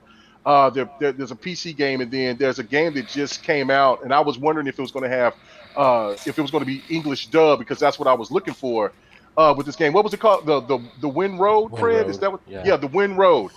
If there could be a game, if Xbox can have some kind of deal with them to bring those type of games to Xbox, I promise you that will be a damn hit. And also, let's not forget, I think they're going to show more of Bright Memory too. AK Mega. There was one Yeah. we were talking about earlier a couple of weeks ago. Remember, they're working deals with Sega. You could see a Virtual Fighter 6 as an Xbox exclusive. That would be Well, hot if they showed that. I don't know if it would be an exclusive. It would probably, if it would be on Game Pass, like if they do a Virtua Fighter 6 and they would put that on Game Pass day one, that's a hmm win. That's Oh a damn yeah, win. that's a big win. Yeah, but they definitely need to show something from the Japanese side of everything, other than Yakuza. So I wouldn't worry about this show being bad or lackluster or temper your expectations. They're going to come with a bunch of variety. The only question that I do have is are they going to show anything from Initiative? And from my thoughts, I think they're going to hold Ninja Theory and Ninja Theory. I mean, not Ninja Theory, but what's his Initiative? name? Oh. I always get Ninja Theory Initiative. in my head. The Initiative stuff for waiting for whatever PlayStation shows, and maybe Xbox will drop the bomb on. Because just think about this: if PlayStation shows whatever for games 3 or 4 years coming down the line, let's say that they'll show God of War 2, right? That's going to get people really excited, and then something else, and then let's just say Xbox shows whatever they got from the Initiative, and say that they have a huge acquirement of, let's say that they hypothetically get WB games and they get a couple of those IPs, they'll crush anything that Sony has. I got now just real quick, because you definitely went in depth, but I didn't hear anything in terms of like third party at the show. Do you think this is still gonna be like a strictly first party show, or do you think they're gonna put in like third party in there I as think well? this will be strictly first party. I think the next show in August will be more third party and a couple of surprises. I just want that NBA 2K actual gameplay, man. That's what I'm looking for right there. You know? I'm looking for Xbox to throw us off with a King of the Fighters and maybe a Street Fighter 6. Listen to you and all those fighters, man. Come on, Bro, it's time, man. The fighters need to come. Shit, they need to come. Bring them. We need fighters something for live Sunday. on, We man. need something for Sunday. We need more fighters for Sunday. Shit, that Fighters need to live bring 'em. on, man. The fighters go. live on, dude. Yes, fighters got to live on. So that's pretty cool. And like I said, it's right around the corner. I think we got everybody right. Did I miss anybody in terms of the predictions and whatnot? Yeah, crispy. I think I'm good. I'm good. Yeah, you got me. Yeah, I got crispy. See, Pred, I'm on it. I'm on top of things right now, man. I got Making sure, man. everybody. I know you forget people sometimes. I got everybody. The Haven asked me, did I say Gaijin? I might have pronounced it wrong. Let me be country, but yes, Gaijin 3. It's I'll hold on. Let me go right to it. I'll show it to you. I'll show it to you. He's gonna show it to you. No, I can't show it to you. It was GUJIAN, and it's a 3. But it's from a Chinese developer. I actually can't remember the name of the developer, but they've been working on like games for a while. But they've evolved their games from like being just kind of like turn-based RPGs to live action games. As a matter of fact, the Wind Road is you go on Steam and look that game up and look how dope that is. You can tell that there's still a new studio trying to work with what they have, but there's cutscenes that just look absolutely flawless. Matter of fact, I posted a scene on Twitter about two maybe 3 weeks ago of a chick walking around on water with like these butterfly, these mosquitoes or whatever following behind her, and then she went to go talk to the dude. That was that game, if y'all can remember that clip that I showed on Twitter. I showed some gameplay of it as well too. I'm playing it right now, actually. Man, you talk about Twitter. I shared just one screenshot of Halo 4 on the Xbox One X, and it's up over 1,000 likes right now. Like I could not believe it, man. I did my usual screenshot drop, but that I noticed that when it comes to Halo 4, you can take a screenshot anywhere in that game and it looks incredible, yo. Absolutely incredible. Look fantastic. One of the best. It's my second favorite Halo story. In out of all the Halos, number 2 is my favorite overall. Nice. And I think then 5 after that. Halo 2 is After my favorite 4. overall Halo. But when it came to the story, I think Halo 4 was number 1 for me. But guys, we do have a super chat with somebody whose name is quickly becoming my favorite in the chat. Harry Balls has chimed in one more time. He said, Microsoft should buy Blooper, Asobo, and Warner Brothers. And I feel like that super chat is the perfect segue to Warner Brothers games. Now, it has been reported that AT&T is looking to sell off Warner Brothers games, and they have a bunch of studios under their umbrella. Just off the top of my head, the first 2 that I think of are Monolith and NetherRealm, but they're looking to sell, and so far, the interested parties are EA, Activision, and Microsoft. Now, there might be others out there, but these are kind of like seem to be the 3 that are most interested in this acquisition right now. And when it comes down to it, there's been some confusion on whether or not this includes the IPs that the studios work on, if it doesn't, or if they can work out a deal to get that.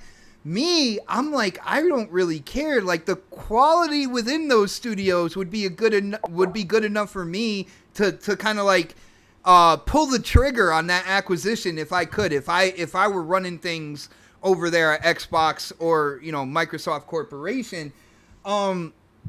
Let's go to Pred on this, because with Pred, I know you like to get into the business side of things.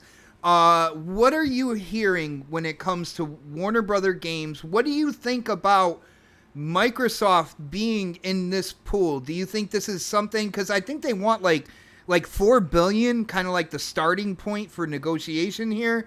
What do you think about this situation, and do you think they should try to get the IPs in there as well? So I've been digging. I haven't found anything on this at all. Like, if you look at the dates of like when WB first came out and said they're selling off their studios, I think it was early June, and at the time only EA and what was the other company? Activision were the 2 studios at the time. Also and so 2K.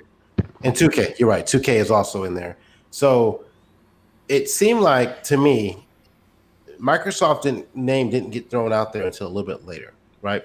So to me, it's like, okay, they went to these other 3 companies and they weren't biting because they were missing something. So WB didn't seem like he wanted to give up those games, like the Batmans and stuff like that. Like, to me, I think you don't spend $4 billion on this if you don't get those IPs. At least some of them. At least 2 of them. Okay. Like, not the small ones either. I mean, like the big ones. Like you want Batman, you want Harry Potter, maybe even Lego. You want Mortal Kombat. Mortal Kombat. Yeah, you got to have at least 2 of them. You got to have at least 2 of them. You want a fighter? I get it. We got it. All right. You get your credit. But I want Looney Tunes. Because I want Elmer Fudd hunting. That's what I want. Well, NetherRealm's own. I'm sorry to interrupt you, Fred. I just wanted to say this point. NetherRealm owns Mortal Kombat, so that if they got NetherRealm, that would come. Mortal Kombat would come with them.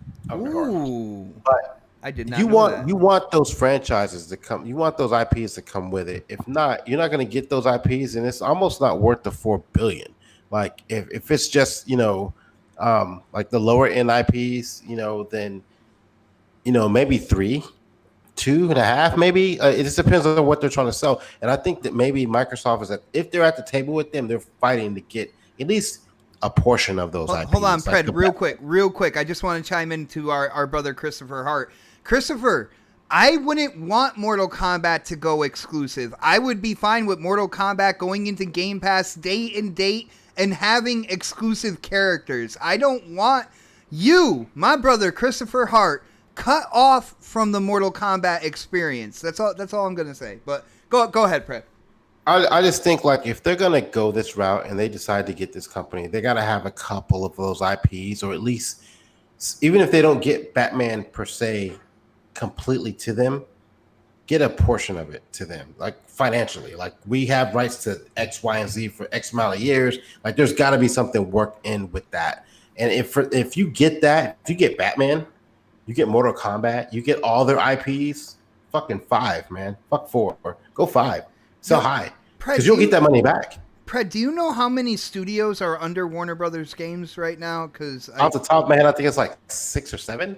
And you don't think just 6 or 7 studios is worth $4 billion? No, because you know what? Okay, like again, if you're not getting the IPs, where are those people gonna go? Because I think your approach is like NetherRealm can make Killer Instinct 2, brother. I want the people, right? Like, yeah, you get Killer Instinct 2. Like, okay, take out the IPs they're talking about not giving away, right? They're not talking about giving away Batman, Lego, and Harry Potter, right? And maybe some other ones at the top of my head, but like take those out. Is that worth $4 billion for what's left?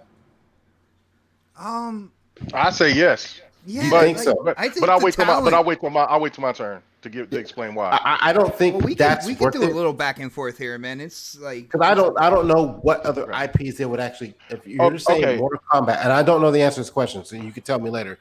But Okay. I don't know the IPs they would actually get if they didn't get the other 3, 3 or 4 I said a minute ago. But like, I don't know if that's worth $4 billion. Like Mortal Kombat is a good sell, but it's not worth $4 billion. What are the other ones that they're going to get out of that? Okay, I'm looking at this. Lord of the Rings. Monolith is the next biggest one to me. Fear, baby. Well, it's okay. Rocksteady is the big ticket, right?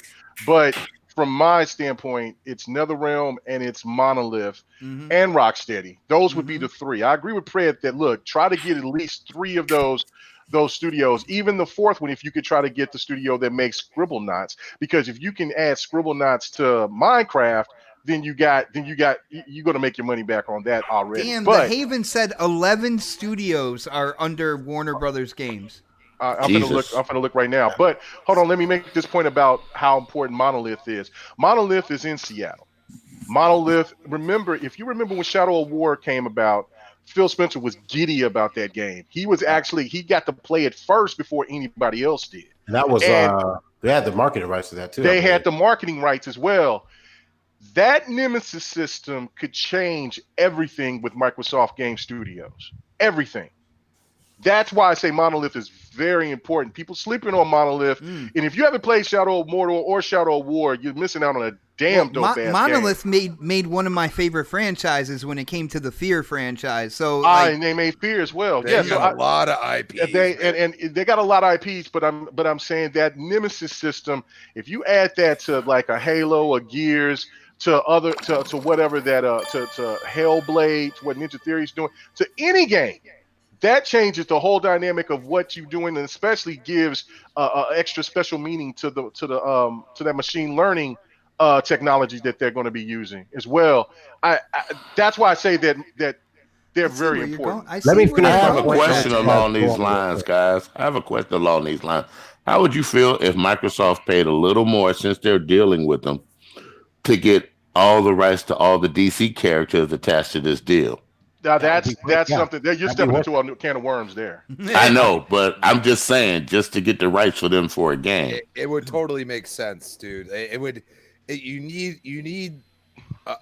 something like what Sony has with Spider-Man and stuff. You need yes. You need something to combat that. And Batman, as far as being, a more logical, he doesn't have superpowers. He just uses technology. I think it would be a great way to play on it. And I feel like they would get more support from Microsoft. I feel like just the studios that have been, acquired are just becoming something that, we don't even realize what they're doing. I can see Microsoft giving them $10 billion for that deal. Sorry about that, Predator. I'm sorry. I'll let you guys go because I know y'all got a lot of topics y'all want to get into too. So, I think if they got all these studios, even half of them, good for Game Pass. Good for them to kind of sell off. Even if they. For me, I was like, if they can't get all the studios, pick out the ones that you want. If you're gonna spend $4 billion, to say, okay, we're gonna spend $4 billion, but we want, if you're not gonna give us all the shit we want out of it, let's piecemeal this shit. Okay, we'll give you $4 billion. We want Batman. We want Mortal Kombat. We want this, and the rest of the shit you can give to whoever the fuck else you want to give it to. If they can't get all of it for $4 billion or five or six, if they get all the shit, then I just think there's something wrong with the way WB is trying to sell this to everybody for them to not have been picked up yet, because Sony's not even in the mix for this shit, and the other three that we talked about before seem like they've fallen off for it. And even Tencent, who's spending money like crazy buying studios, isn't even in the mix of this shit right now. So something's going on with the sales pitch with Warner Brothers right now. And that's why Microsoft is jumping in right now, because no one else wants it. And I don't know if it's a situation where Microsoft went to them or maybe they went to Microsoft. It's AT&T, Predator. It's not Warner Brothers. It's I AT&T. understand that. I know. I'm saying Warner Brothers because that's a topic, but I know it's AT&T. But but it just seems like for whatever reason there's something going on in this sales pitch that isn't being garnered to. Like no one's biting on it right now, and all the games, like what he said, like 11 studios under their belt. Yeah, that's like prime real estate for everybody. Microsoft has the money, but if something's holding them back from purchasing it, I don't know what it is. It's got to be something they're not including with the deal. Yeah, I agree with that. That's a great point, because when you look at it, $4 billion, 11 studios, like I know a lot of companies would be all over that, and like you said, it's been around for a while, so there's got to be something holding it up. It might be the fact that the IPs aren't involved in that being as part of the situation or whatnot. I do want to shout out Harry Balls one more time. If Microsoft bought Warner Brothers, they should make the games exclusive, same way Sony did with Spider-Man. You want to play MK? Buy a Series X or sub to Game Pass. Now, brother, I hear what you're saying, but I've gone on record. I was upset that Spider-Man went exclusive. I was upset when Street Fighter as well went exclusive when it was a multi-plat. So I gotta put that same energy out there, bro. I hear where you're coming from, but I'm like, don't do what you hate. You know what I'm saying? That's kind of like a personal belief there. There's too much money left on the table to do that at this point. Right? Yeah, especially with a number 4 selling game, and you're spending $4 billion. MK11 was a number 4 selling game, and they just sold a shit ton of DLC this year. So it's one of those things where you go and say you can't do that. I mean, they've seen how much money they made off Minecraft since they purchased it. They're not going to do the same things.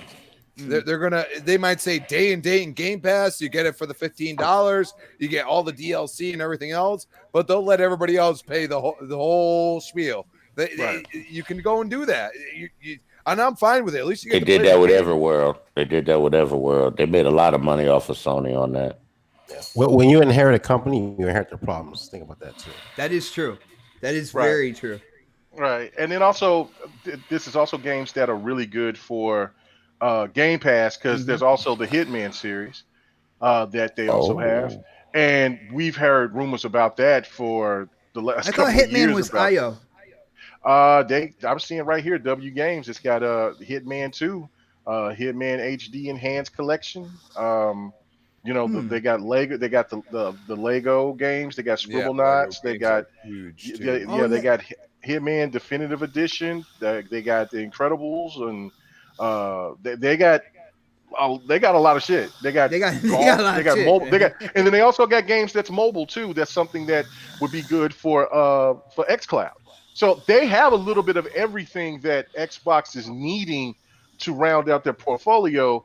It's just what Fred was saying. What is AT&T trying to do? Are they trying to go make it highway robbery for them to just take it, or are they really trying to negotiate, like, here, we really want these 3 to 5 IPs? No, I think I think the way AT&T is selling this, it's either all or nothing. Yeah, and that's when it coming down to the negotiation. But I don't agree with the exclusivity stuff, except for only Batman. Batman is the main ticket to stay exclusive on Xbox. Mortal Kombat, no. There's really no reason for it to be exclusive, and that's another thing too. Xbox gamers are more prone and more accepting now to not having games being so quote unquote exclusive, because it's still under Xbox's umbrella. But for a game like Batman, I would feel like you would need it to be exclusive, and then if you got NetherRealm working on being the new studio behind Killer Instinct with their talented people with NetherRealm, my God, and then you have that to be exclusive. That's a Mortal win right Kombat there. versus Killer Yeah. Instinct, baby. Yeah, boy, that would be. That's it for me. That's it for me. I That ain't could be going exclusive. nowhere. I might be my first time. Be like, man, I'm gonna get that PlayStation year 4. I don't even give a damn about no PlayStation right now. Everything I need is right here. So, But I kind of agree with K Mega. I think Phil should go. I didn't mean to cut people. I think no, you fine. Phil should go for the jugular. Yeah. Get the DC rights. Keep all your DC games on Xbox. Wow. Spread out the other ones, but You keep guys all your cutthroat, man. DC games on Xbox. You guys I are actually cutthroat. completely agree with No, you. no. I Like, completely agree with you on that. yeah, I like do. Batman needs to Batman. Look, Spider-Man. Since Sony wants to play that game, which I mean, it's their property. They have the right to. So now, if you got Batman, it's Xbox's property. You do what you. This Xbox PC. If you want it, then you build you a PC, or you get it on Xbox. Just that And, simple. and Xbox is the perfect match because the Series X is black. Batman's suit is black. Oh, Perfect wow. match. Wow. Perfect match. Also too, make Shadow of War exclusive. Well, because if that's the point, if they can have the rights to the Shadow of War, that means they got the rights to the Lord of the Rings. Bruh, that would be. That's a world right there that you can build multiple games in, man. Man, and Prey can have all his delicious grown man game glory just right there at the fingertips. I don't think all the games should be in Game Pass, though. Believe it or not, I think they should make some money off of it on the Xbox. I think some should be in Game Pass, Yeah. but not all of them. Let them sell normally on your system. Oh no. Game Pass is where they're going to make their money back. So I that understand would, that. So that wouldn't make no sense to not put all those games on Game Pass, because that's where I think that's the ultimate goal, to try to get. Because just think about this: Xbox can sell the Series X and the let's say that they get to that 10 million first before Sony does. Mm-hmm. But let's say that they have 20 to, if they acquire WB, of course, or any of these other studios that's been rumored, and that will attract more gamers to get into Xbox, and then you might have that 8 to 10 million console sold, but you have 20 to 30 million Game Pass subscribers. That's crazy budget for all those studios. So yeah, Some people will go buy the Xbox just to play them because they're Exactly. only on Xbox, and all they got to do is pay $15 a month, and boom, subscribers go up and up and up. Yeah, I got you. So yeah, so no, I mean, I hope that the rumor's true, man. I mean, that would be a fantastic land. If any out of all the other ones, I know Asorbo is a really good studio. I mean, all these studio Tech Land. I mean, for all the studios that they have. But that WB if that doesn't say that it drops right in their lap, right at the right time, and to really get that buzz going. Sir then I don't X-Men, know are what you it is. outside right now? It sounds like it's raining and stuff like that. And I got a serious echo from him. Yo, we got the Lou Gehrig speech about to go down on next podcast real quick, man. Yo, shout out to my brother Harry Balls. He says, as Conan says, to crush your enemies, to see them driven before you, and to hear the lamentations of their women. Damn, you are cutthroat, Harry. That's all I got to say right there. Yo, shout out to Great 180 hitting up that super chat. If you are spending $4 billion, you have to make Batman a Warner Brother Games exclusive to Game Pass. If not, keep buying it on Sony for $60. I am the great. Sir X, your echo is incredible, bro. It makes me feel like I'm speaking to a whole stadium filled with people. You're in an auditorium, bro. Oh, okay. Yeah. Wait a minute. How is it now? Hold up, because I just figured out something. Hold up. It's still there? No. Oh no. You know what it yeah, was? No, it is. Yeah, it is. No, it is. Yeah. I can't wait to get my PC up and running again. I'm going back to mute. Yo, I'm going shout back to out mute. to the Haven. Hold on, real quick. Shout out to the Haven for hitting up that super chat. I absolutely love the super chat.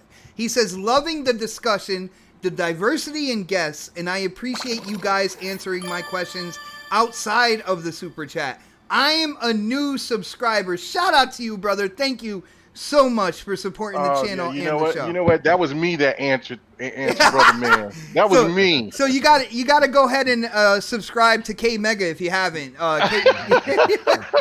As well, brother. Yo, thank you so much. Damn. I figured out what it was, guys. It's almost My phone was close to my tablet. That's what was up. Sir X-Man, I love you like a brother, and it's It's almost still there? the end of the show. No, you're good. It's almost the end. That's of the what show. it was. The phone was close to the tablet. That's what was going on. I told you, laying on that big ass couch, just sitting there in the middle I'm of on the nowhere. Couch as big as his whole house, man, and he just laying up there, man, with them short ass arms, and so he gotta have the phone close. Short. I'm 6'2". I ain't got no short arms. with 10-inch arms, man. That's 10-inch it. You know what arms. No. Are you trying to call me? Are you trying to call me a tall midget? Are you trying to call me a tall midget? I'm calling you a T-Rex. Man. That's my boy K Mega. Always got something. Well, guys, real quick, we gotta, Crispy gotta chime in, man. Like, I know he kind of Crispy's came. done. He said he was out. We good. All right. Good night. No, he didn't. Cheers, Crispy, motherfucker. are you gonna let K Mega talk for you like that, bro? I don't know, man. K Mega, Where's the love? Yo, Crispy, what do you think about the possibility of Microsoft acquiring Warner Brothers games? Do you think You're like, sure, X-Man. I'm hearing 3 fucking Xbox right now. There you go. That's not enough. You need to hear 5 before we stop, okay? But Crispy, do you think it would be a good idea for $4 billion if there are no IP with it? If it's just the studios? Like, I still think 11 studios, talented developers, you can have them making different things for your system, for Game Pass, for Xbox, stuff like that. I don't think that's a bad deal. But what do you think, brother? I think they could pay up to $10 million for it, for all the licenses, all the IPs, everything. I really, this is one of those once in a lifetime chances for Microsoft, because WB is so diverse. I mean, the Lego series is such a huge series for the WB, and for you to be selling these devs that are making these games, they're not going to make the games anymore. They're willing to sell the licenses. This is what people are not realizing. Like, but they're probably saying $4 billion because that's their low end. That's their high quality games. I mean, most of the games that they've developed in the past 10 years have been pretty damn good. For the people that play them. They enjoy them. I know a lot of kids that enjoy Lego games all the time. Dude, I played Lego Indiana Jones, the first 2 of them with my oldest son. Of course, when he was younger. Those are good games. Yeah, those are really good games, and he had a lot of fun playing those. So and that's the point. Like, everybody says we want these story driven, this and that. Well, they got that too. That's the point. Like some of the Batman games have some of the best stories I've ever played in a game. And it was entertaining. The gameplay was fun. You know what I'm saying? And that's where I go and say, you want to keep these licenses, but just having MK11 alone can make you money, because then it's going to be MK12, and then if you just let it be like you did with Minecraft and say everybody can play it, we're cool with it. You know what I mean? You're going to make money off that, but then you're going to be like, oh, well, it's day and date in Game Pass, so you can subscribe and join us. It's day and date. Just saying. Ooh, Crispy. You're right. I'm just, they have so many IPs in WB at this point that there's so many different genres. This is exactly what Microsoft has been doing. It's exactly what Microsoft does. They get into everything. So, like, I can definitely see what you're talking about, brother. And I heard because you have to realize you got your big brother above you. AT&T is small, it's medium brother. You know what I mean? And then you got 2K and everybody else is a little bit lower than that. You know what I'm saying? But AT&T is like medium brother. They're not going to go to the big brother first. You know what I'm saying? Microsoft, Microsoft, fucking Apple, Amazon, Google. There you go. There's the largest companies in the world. I'm surprised Amazon and Google aren't in on this either. Like, and you know what? Maybe they're not ready. Yeah, Microsoft's ready. Microsoft's ready. And we saw, I have a couple of, there's a couple little interviews. He said, there's been no, pushback from Microsoft, the whole entire company, to say stop buying studios. This is one of those once in a lifetime opportunities. And that's why I just tweeted out, MK11 is worth the $4 billion right there. Because by the end of it, that MK11, 11, think about that.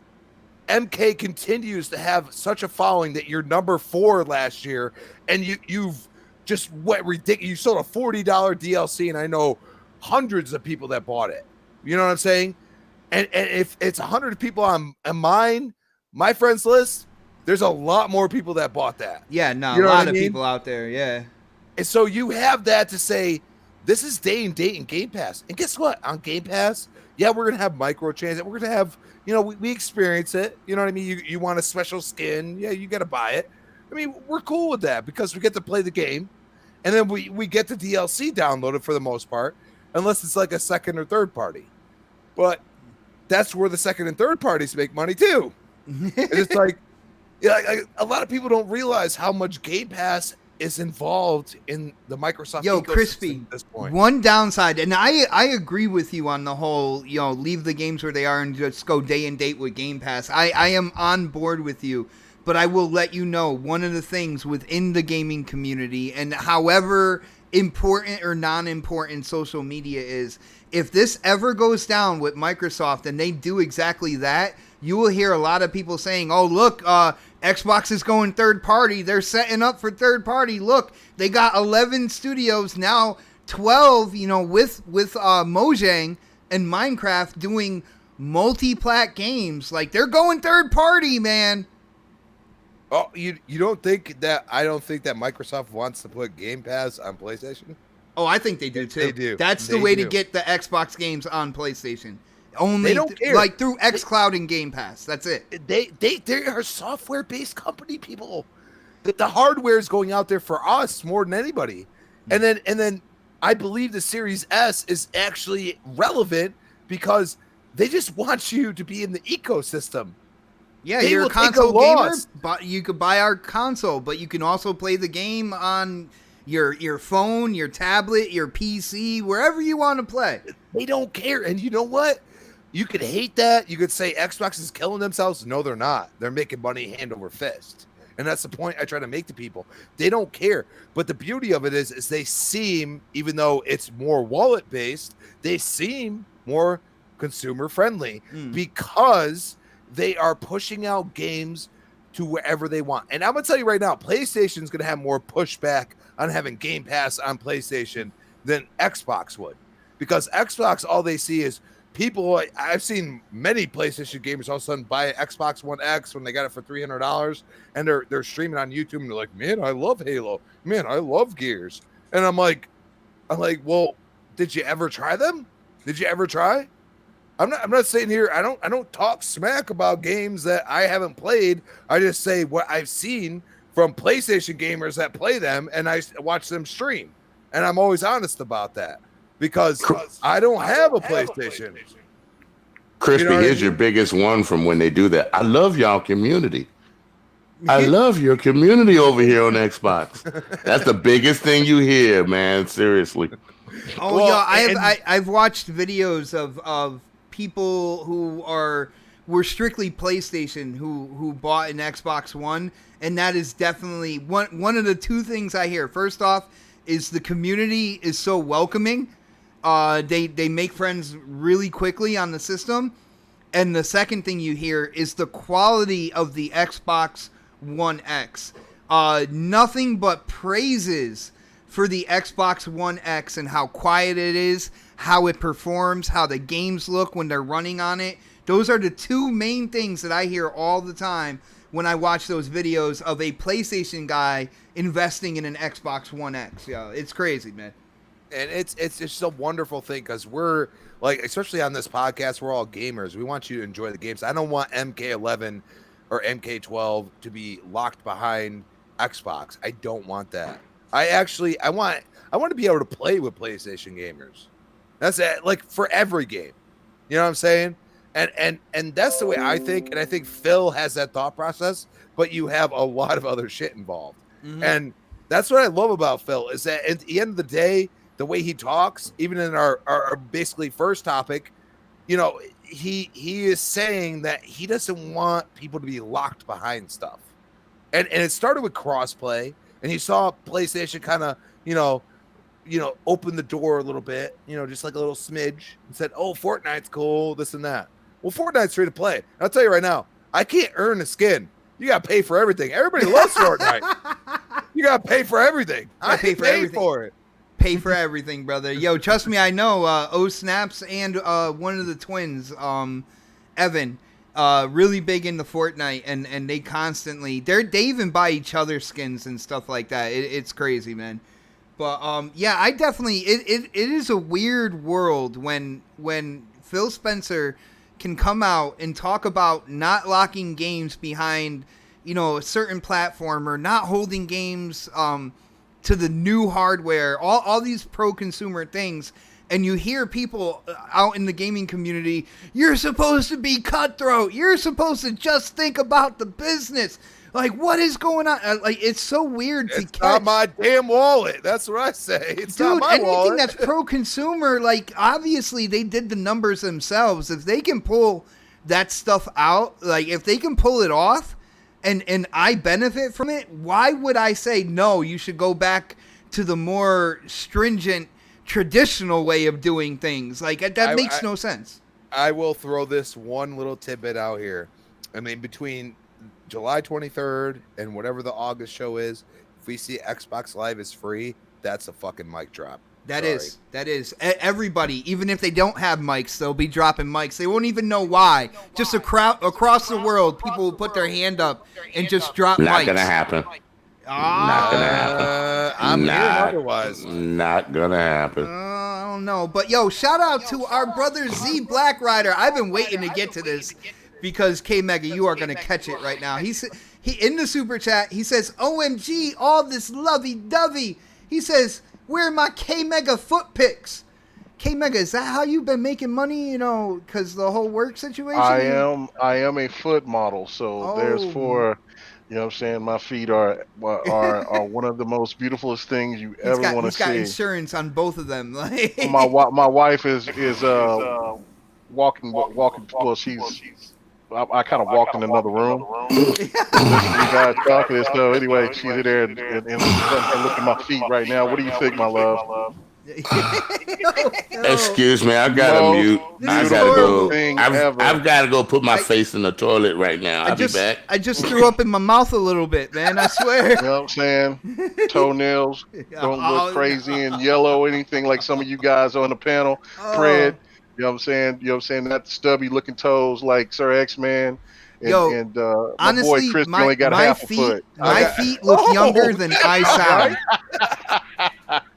What'd you say? I said my feet look younger than I sound. Just put it that way. Oh, man. you got a baby foot, huh? No. Jesus. It's adult size. No, you know what? Never mind, man. Dude, we're not getting into all this, man. Y'all got some serious foot fetish problems. Hey, man, that's Z Black Rider. Yo, man, leave that between Z Black Rider and K Mega. Like, don't put me in, but that's between Z. I don't know. I damn sure ain't paying no money to talk about somebody's feet. You know what I'm saying? But hey, you know what? My foot is immaculate. But K Mega, you always be saying, "Come and get these hands." So now it's about your feet, right? Just come and get these hands and feet. Matter of fact, I need to soak them in some. We're done talking about K Mega's. My wife, I need you to pull out the foot massager, please. You know this ain't. Stuff like this is on Fight Night. We don't need this stuff. Yeah, on Rico, the next show podcast. is definitely going left, brother. It is. I'm finna go. As a matter of fact, when I do Hard Fight left. Night tomorrow, I'm finna have the massager going at the same time. It's gonna be on the pop. Oh God. Yo, guys, check this out. Check this out, though. We got through the main topics. It's a little after 9. What do you guys think? Should we shut the show down basically on time this week? I want to hear the chat. What I want to see Xbox on Fight Night again. That was fun. Oh, Depends on dude, what the next topic is. I took that ass whooping and I said thank you. Last time I was there, yo, that chick Vamp is serious, man. She is serious. But guys, yeah, no. Unless we have anything else to say about Warner Brothers and Microsoft, I think it would be a good time to get like a 40-year-old with a comb over, get those plugs in because we got to get controllers in our hands. I'm not even tired right now. I'm not even hungry. I already ate before the show. I'm good to Golf. I'm good to go right on to Xbox after the show. So, with that being said, let's go Predator first. So this way we get his out the way because he wants to get the hell out of here. I know that. Yo, Pred. It's that time, man. You gotta let people know what you're up to, anything you want to announce, and where people can go to talk games with you, brother. We didn't have Halo topic today. Thank God. See, look at that, man. Thank I'm God. looking out for you, bro. I'm looking out for you. I'm sure we'll have one next week. Double Halo next week, yo. Double Halo next week. See y'all next Saturday. All right, brother. Let's go with Crispy. Crispy, you're high on the ladder this week, man. You are on multiple shows that you got to let people know about. You also are on social media. I think people would like to know where they can go to talk games or just basically talk shit. Either way, let people know about that. You're a professional, man. You know what to do right now. Hey, what's up, everybody in the chat? This shit was fire tonight. I love it. It's Sir X, yo. Salute, bro. Like, fucking awesome. Awesome having you on, bro. And it's at Chris Bomb on Twitter. You can find me on Chris Bomb 28 Xbox Live. Hit me up. I mean, we do fight nights. I play a lot of Gears. I'll play other games as long as it's on Game Pass. I don't have to pay shit for it. I'm good with that. And then you can find me on Retro Renegades Tuesday night, 7 p.m. Did you guys kick Supersonic off that show yet, or? Oh, jeez. What? He's a pony. It's okay. He's a freaking troll, right. Man. He's a troll and a half. He's not even good at it, yo. Well, you know what? I'll just be like, hey, he's a Chiefs fan. That's all I care about. Shout out to my brother Supersonic, by the way. And you can also find me on Breakfast with Boom, 10 a.m.s and at Fridays. And yeah, here. I'm always here. Always here. Even when we leave the hangout, he just keeps the hangout open all week long. He is literally always here, yo. Z Black Rider, man. Anytime you're down to play golf, we have the Golf Club 2019. We have a society. I will definitely bring you into the society as well. We do little tournaments, stuff like that. We get together to play, play a round of 18. It's a lot of fun, man. But next on the list, let's go with K Mega. K Mega, you are back on YouTube. I know YouTube is very, very happy to have you back.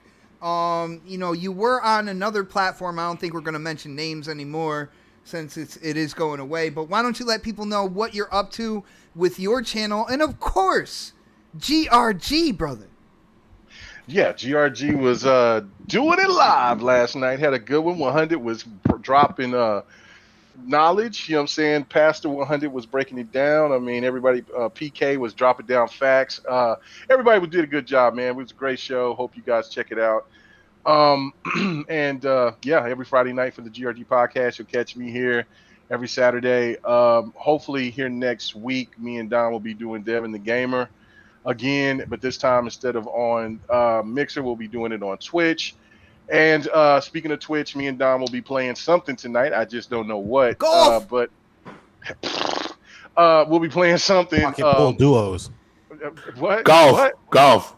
Okay. Yo, Sir X-Man, he already played Fortnite with Snaps. He still hasn't played golf with us, man. Isn't that's messed up, yo? I downloaded it. I told y'all, man. When you want me to play, I'll play. Right after the show. Right after the show. No. We're playing Sea of Thieves or Halo 5 or something else. Well, you got to practice because we're gonna kick your ass like royally if you don't, man. You know what? I'm not gonna practice, and I'm just gonna learn on the fly. And if I come back and I'll get in second place, I'm going to clown. But anyway, but catch me on Twitch. I will be, we'll be doing something tonight with me and Don. Will be doing something, and then tomorrow night is Sunday night fight night. Check us out. If you enjoyed this trash talking, please, you'll get some more, and you'll get more, plenty more. You know what I'm saying? Without the censorship, people talk a lot of trash, and then Vamp coming there. I'm very polite. It gets nasty when she come in there. I'm very polite to Vamp, by the way. Like to the point where I feel like she might feel bad for me and give me a couple wins. You know what I'm saying? So I'm really polite. She have no remorse. She have no remorse. That's why I talk good shit to her. She's gonna get this work. Get these hands. I know, right? Yeah. And, right. Oh God, and feet. Oh Lord, help me, Jesus. and nice feet. Wow. Anyway, so check us out. Thank you, everybody. Have a good night. Big shout out to 100 in the Intro Media Gaming family out there. I haven't said that in a very long time. I know, dude. I know. I remember and everything. I'm not drinking, so it's all good. But I will be here soon. All right, y'all. Thank you. Nice. And last but certainly not least, when we started the show, I said he's going to bring class to the show, and I think he did exactly that. My brother, Sir X-Man, the Twitch streamer now, let people know.